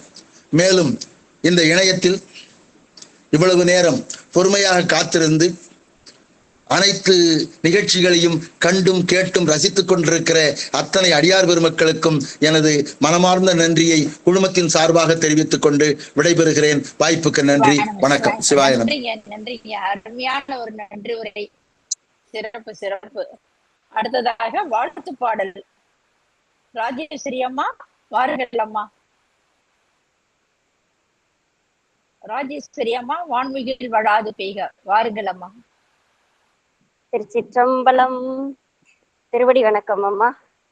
வான்முகில் வளாது பெய்க, மலை வளம் சுரக்க மன்னன் கோன்முறை அரசு செய்க, குறைவிலாதுயிர்கள் வாழ்க, நான்மறை அரங்கலோங்க, நற்றவும் மேல் விமல்க, மேன்மைகொள் சைவ நீதி விளங்குக உலகமெல்லாம், மேன்மைகொள் சைவ நீதி விளங்குக உலகமெல்லாம். வெற்றிவேல் முருகனுக்கு அரோகராம். நன்றிங்கம்மா, நன்றிங்கம்மா. அடுத்ததாக வாழ்த்து பாடல் பாட சிவத்திர ரஞ்சிதமணி அம்மா வாருங்கள் அம்மா. ஆறிரு தடந்தோள் படித்து வணங்கிக் கொள்கிறேன்மா. ஆறிலும் தடந்தோள் வாழ்க, அருமுகம் வாழ்க, வெப்பை ஊரு செய்தனிவேல் வாழ்க, குக்குடம் வாழ்க, செவ்வே ஏறிய மஞ்சை வாழ்க, யானைதன் அணங்கு வாழ்க, மாறிலா வள்ளி வாழ்க, வாழ்க ஸ்ரீரடியாரெல்லாம், மாறிலா வள்ளி வாழ்க, வாழ்க ஸ்ரீரடியாரெல்லாம். வெற்றிவேல் முருகனுக்கு அரோகரா. திருச்சிற்றம்பலம். நன்றிங்கம்மா. நன்றி. நன்றிங்கம்மா. நம்ம குடும்பத்துல எப்பயுமே ஒரு சிறப்பு உண்டு, ஒரு அனுபவம் உண்டு, அனுபவ உரை அப்படின்ட்டு நிகழ்த்துவது உண்டு. அந்த வகையில 2 அடியார்கள் மட்டும்தான் வாய்ப்பு, நேரம் கருதி. முதலாக செல்வி அம்மா வாருங்கள் அம்மா. சிவத்திரு செல்வி அம்மா வாருங்கள் அம்மா. திருவடி வணக்கம். அனைத்து அடியாரின் திருவடி பணிகிறேன். வேலுண்டு வினையிலை குடும்பத்து மிக கந்த சக்தி சிறப்பு விழாவாக தொடர்ந்து 5வது முறையாக நடைபெறுகின்றது. இந்த குடும்பத்தை சீர்படுத்தி செலுத்துகின்ற ஆனந்த ஐயாவையும், ஸ்ரீராம் ஐயாவையும், ராகவ ஐயாவையும், பிரேமாமா திருவடிகளையும் சென்னி மேல் வைத்து வணங்குகின்றேன். இன்றைக்கு உரை விளக்கேற்றிய அனைத்து அடியார்களையும் ரொம்ப சிறப்பாக விளக்கேற்று நமக்கு ஒளியை கொடுத்தார்கள். பிள்ளையார் துறை பாடிய கார்த்திகை ஐயாவையும், நால்வர் துறை பாடிய பிரியா அம்மாவுக்கும், வரவேற்புரை ரொம்ப மிக அருமையாக அமைத்து கொடுத்த சாருமதி அம்மாவுக்கும் ரொம்ப நன்றிகள். வேண்டியதே உன் அருளே அருள்வது உன் கடமையே. இந்த தமிழுக்கு அமுதென்று பொருள்ன்ற மாதிரி இந்த தமிழை திருப்புகழை அவ்வளவு அருமையாக நமக்கு பாடிய அனைத்து குழந்தைகளுக்கும் மிகவும் நன்றி. வேண்டியதே உன் அருளே அருவது உன் கடனே ஆகும் என்று வழங்கிய சிவதிரு ஹேமமாலி அம்மாவை ரொம்ப கடமைப்பட்டிருக்கோம். நம்ம வேண்டியது என்ன வேண்டணும் இறைவன்கிட்ட, அது வேண்டும் இது வேண்டும், உன் அருள் மட்டும்தான் எனக்கு வேண்டும். அதில் என் உடல் உள்ளம் எல்லாத்தையும் உங்ககிட்ட கொடுத்துட்டான் ஐயா, எனக்கு உன் அருளை மட்டும் கொடுக்குன்றத நம்ம இந்த அவங்க விளக்கத்துலேருந்து நம்ம தெரிஞ்சுக்கணும். வேற நம்ம மனசெல்லாம் குழந்தை எங்க ஒரு தொட்டியில போட்டு அம்மா சொன்ன மாதிரி நம்ம எந்த வேலை செஞ்சாலும் இறைவனுடைய பற்ற வேண்டும், அவருடைய சிந்தனையாகவே இருக்க வேண்டும் என்று அம்மா கூறினாங்க. அன்பு, அப்புறம் அன்பு செலுத்தணும். நம்ம அன்பு செலுத்திட்டா அவர் இறைவன் நமக்கு அவரை தானாகவே குருவாகவே நமக்கு அமைஞ்சிடுவார்ன்றதையும் அம்மா சொன்னாங்க. ரொம்ப அருமையா சொன்னாங்க. எனக்கு முன்ன பேசிய ஐயா ரொம்ப எல்லாத்தையும் சொல்லிட்டாங்க. இந்த 2 கருத்து மட்டும் நான் இந்த அனுபவமா உணர்ந்த இதுல சிவாய நம்ம திருவடி பணிகிறேன். வெற்றிவேல். எனக்கு வாய்ப்பு கொடுத்த அனைத்து அடியாருக்கும் திருவடி பணிகிறேன். வெற்றிவேல் முருகனுக்கு அரோகரா. நன்றி, நன்றிங்கம்மா. சிறப்பு சிறப்பு. அடுத்ததாக சிவத்திரு கவிதா அம்மா வாருங்கள் அம்மா. சிவாய நம. அனைத்து அடியார்களையும் மனமெய் மொழிகளால் வணங்கிக் கொள்கிறேன். இன்னைக்கு எனக்கு இந்த வாய்ப்பு கொடுத்த பிரேமா அம்மாவுக்கும், இந்த குடும்பத்தை வழி நடத்திட்டு இருக்கிற ஆனந்த் ஐயாவுக்கும் கோடானு கோடி நன்றிகள். அம்மா இது வீடியோ ஆன் பண்ணி பேசுங்க. இன்னைக்கு குழந்தைங்க அழகா, அத்தனை குழந்தைங்களும் திருப்புகளை எவ்வளவு அழகா பாடிட்டு வந்தாங்க. கேட்கறதுக்கு ஒவ்வொன்றும் லட்டு மாதிரியும் ஜாங்கிரி எந்த ஸ்வீட் பிடிக்கும்னு போய் கேட்டோம்னா குழந்தைங்க, சின்ன குழந்தைங்க இப்படி கடையை சுத்தி காமிக்கிற மாதிரி எல்லா குழந்தைங்களும் ஒவ்வொன்றும் பாடும்போது இது லட்டா, ஜிலேபியா, ஜாங்கிரியான்னு நம்மளால டிஃபரன்ஷியேட் பண்ண முடியல. அந்த மாதிரி ஒவ்வொன்றும் இது பெட்டரா அது பெட்டரா அப்படின்னு சொல்லணுங்கிற அளவுக்கு நல்லா பாடிட்டு வந்தாங்க. ரொம்ப நன்றிங்க. இதே மாதிரி உங்க குழந்தைங்களை பின்னாடியும் தொடர்ந்து திருப்புகளை கத்துக்கு கொடுக்க வச்சு அவங்கள நல்ல இறையர்ல பெறதுக்கு எல்லா பெற்றோர்களும் கொஞ்சம் உதவி செஞ்சு கொடுங்க. உங்களுக்கு மனமார்ந்த நன்றி. படிங்க படிங்கன்னு சொல்லாம இதுலயும் குழந்தைங்களை ஈடுபடுத்தி கூட்டிட்டு வழி நடத்துறீங்கன்னா முதல்ல உங்களுக்கு கோடான கோடி நன்றிங்க அம்மா, அனைத்து பெற்றோர்களுக்கும். இன்னைக்கு நம்ம ஹேமா அம்மா, ஹேமா நான் இதுதான் ஃபர்ஸ்ட் இயர் எனக்கு இது முடியுதுன்னு நினைக்கிறேங்க. போன வருஷம் கந்த சஷ்டியும் போதுதான் நான் இந்த குழும்புல ஜாயின் பண்ணி இருக்கிறேன். எனக்கு அப்போ எதுவும் பெருசா இது பண்ணி தெரியல எப்படி பண்றதுன்னு. இந்த வருஷம் இன்னைக்கு இந்த வாய்ப்பு எனக்கு கொடுத்திருக்கிற ஹேமா அம்மாவுக்கு ரொம்ப நன்றி சொல்லிக்கிறேங்க. அம்மா சொன்னாங்க, ஹேமா அம்மா கண்ணப்ப நாயனாரே பிறக்கணும்னு அவங்க பெற்றோர்கள் முருகன் கிட்டதான் வேண்டி அந்த பிள்ளை கிடைச்சது அப்படின்னு சொல்லி சொன்னாங்க. அதே மாதிரி சிவனோட வேத சக்தி தான் முருகனும், விநாயகர் நம்மளோட இடர் களையறதுக்காக சிவபெருமான் தான் இந்த மாதிரி எல்லாம் சொர்பம் எடுத்து வந்திருக்கிறாருன்னு சொல்லி உரைய ஆரம்பிச்சாங்க. கேட்கறதுக்கு ரொம்ப நல்லா இருந்ததுங்க. சிவனோட ஜோதி பிளம்புல இருந்து முருகன் தோன்றி நம்மளுக்கெல்லாம் அருள் செய்யறார். அதாவது சாதாரண மக்கள் எப்படி சீக்கிரமா எந்த வகையில எந்த வடிவு எடுத்தோம்னா மக்கள் போய் அவனோட திருவடியை பற்றிக்குவாங்க அப்படின்னு ஈஸியா அவனோட திருவடிக்கு போகணுங்கிறதுக்காக சிவபெருமான் முருக வடிவு எடுத்து வந்தாருன்னு சொல்லி சொன்னாங்க. ரொம்ப நன்றிங்கம்மா. அதே மாதிரி முருகன் வேறு இல்ல, சிவன் வேறு இல்ல, ரெண்டும் ஒருவரேதான். நம்ம எப்படி நினைச்சுக்கிறோமோ அந்த இடத்துல சிவபெருமானாவும் முருகனாவும் நம்மளுக்கு ஐயா பெருமான் காட்சி அடிக்கிறார், அது சொன்னாங்க. அப்புறம் நம்மளோட சிவனை நம்மளோட ஜீவனை சிவமாக்குறதே முருகன் தான் அப்படின்னு சொன்னாங்க. அதே மாதிரி திருமுறையில 12 திருமுறை இருந்துச்சு. நான் முருகனுக்கு எவ்வளவு இருக்குதுன்னு சொல்லி தேடி கண்டுபிடிச்சு செங்கல்வராய பெருமான் முருகனுக்கு 12 திருமுறையை கொண்டுட்டு வரணும் அப்படின்னு சொல்லி அவருக்கு முயற்சி எடுத்து கடைசியா முருகன் அடியார்களை வச்சு செய்தொண்டர் புராணம் அப்படின்னு சொல்லி ஒண்ணு பண்ணாங்கன்னு சொன்னது இன்னைக்குதான் தெரிஞ்சுக்கிட்டேங்க. இந்த கருத்து ரொம்ப நல்லா இருந்தது. நம்ம வழிபாட்டுல வந்து உறுதிப்பாடு வேணும். இது கடவுள்கிட்ட போயிட்டு இவன் உண்மையா பொய்யா, இது நம்ம கேட்டா கொடுப்பானா கொடுக்க மாட்டானா அப்படிங்கிற எந்த ஒரு கன்ஃபியூஷனும் இல்லாம நம்ம உறுதிப்பாட்டோட போய் அவனோட திருவடியில சரணடைஞ்சா நம்மளுக்கு தேவையான எதையுமே அவர் கொடுக்கறதுக்கு தயாரா இருக்கிறோம். முருகனுக்கு 12 கை, வாங்குற நம்மளுக்கு 2 கை தான். அள்ளி கொடுக்கறதுல முருகன் வல்லவரா இருக்கிறாரு அப்படிங்கறது தெரிஞ்சுக்கிட்டேங்கம்மா. அதாவது முருகன் கிட்ட நம்ம வேண்டதே மெய்யறிவை எனக்கு கொடுங்க அப்படின்னு சொல்லி கேட்கணும். அதுதான் முக்கியம். நம்ம வந்து முருகனோட திருவடிய சரணடையணும். அதை மட்டுமே நம்ம முக்கியமான காரணமா வச்சுக்கணும் அப்படின்னு சொன்னாங்க. 63 நாயன்மார்கள் வந்து எவ்வளவு கஷ்டத்திலையும் அவங்க வந்து இறைவன் மேல் கொண்டிருந்த பக்திய விடாம கடைபிடிச்சதுனாலதான் அவங்க நாயன்மார்கள் வரிசையில போய் சேர்ந்திருக்கிறாங்க. அதே மாதிரி நம்மளும் எவ்வளவு கஷ்டம் வந்து எவ்வளவு இடர்பாடு வந்தாலும் அதையெல்லாம் பொருட்படுத்தாம இறைவனோட திருவடி மட்டும்தான் நம்மளுக்கு, அவனை நோக்கி நம்மளோட பக்தியை செலுத்திட்டு வந்தா நம்ம அவனோட திருவடியில சரணடையலாம். இவ்வளவு பிறவியில நம்ம எவ்வளவு தப்பு பண்ணி இருந்தாலும் இந்த பிறவியில இப்ப நம்ம வந்து இந்த குழுமத்திலேயே சேர்ந்து நிறைய நல்ல விஷயங்களையும் இறை வழிபாட்டுல நம்மளை கைப்பிடிச்சு கூட்டிட்டு போறதுக்கு ஆனந்த ஐயா, பிரேமாமா இவங்க எல்லாம் இருக்கிற மாதிரி அவங்க சொல்றது அப்படிதான். என் கையை பிடிச்சுக்குங்க, உங்களை எங்க கூட்டிட்டு போகணுமோ கூட்டிட்டு போயிடுறேன் அப்படிங்கிற மாதிரிதான் எங்களை வழி நடத்தி கூட்டிட்டு போறீங்க. அந்த இதுல போகும்போது நம்மளும் சீக்கிரமா இறைவனோட திருவடி அடைஞ்சுக்கலாம். இனிமேல் நம்ம எந்த தவறும் செய்யாம, இவ்வளவு நாள் என்னமோ செஞ்சோம், இந்த ஜென்மாவுல நாம இப்ப வந்து இந்த வழியில போயிட்டு இருக்கும் போது, சைவ வழியில நடந்துட்டு இருக்கும் போது எந்த தவறும் செய்யாம அற வழியில போகணும் அப்படிங்கறதையும் தெரிஞ்சுக்கிட்டோங்க ஐயா. ரொம்ப நன்றிங்க. வாய்ப்பளித்த அனைத்து அடியார்களுக்கும் திருவடி வணங்கி பணிகிறேன். சிவாய நம. அருமையான கருத்து அம்மா சொன்னதுல அப்படியே சிறப்பான கருத்தெல்லாம் எடுத்து தொகுத்து வாங்கியிருக்கீங்க அம்மா. ரொம்ப நன்றிகளை தெரிவித்துக் கொள்கிறேன். சிறப்பு. நன்றி நன்றி. மற்றடியார் யாரோ பேசணும் விருப்பம் இருந்தா ஒரு 2 வார்த்தை பேசலாம், நேரம் இருக்கு.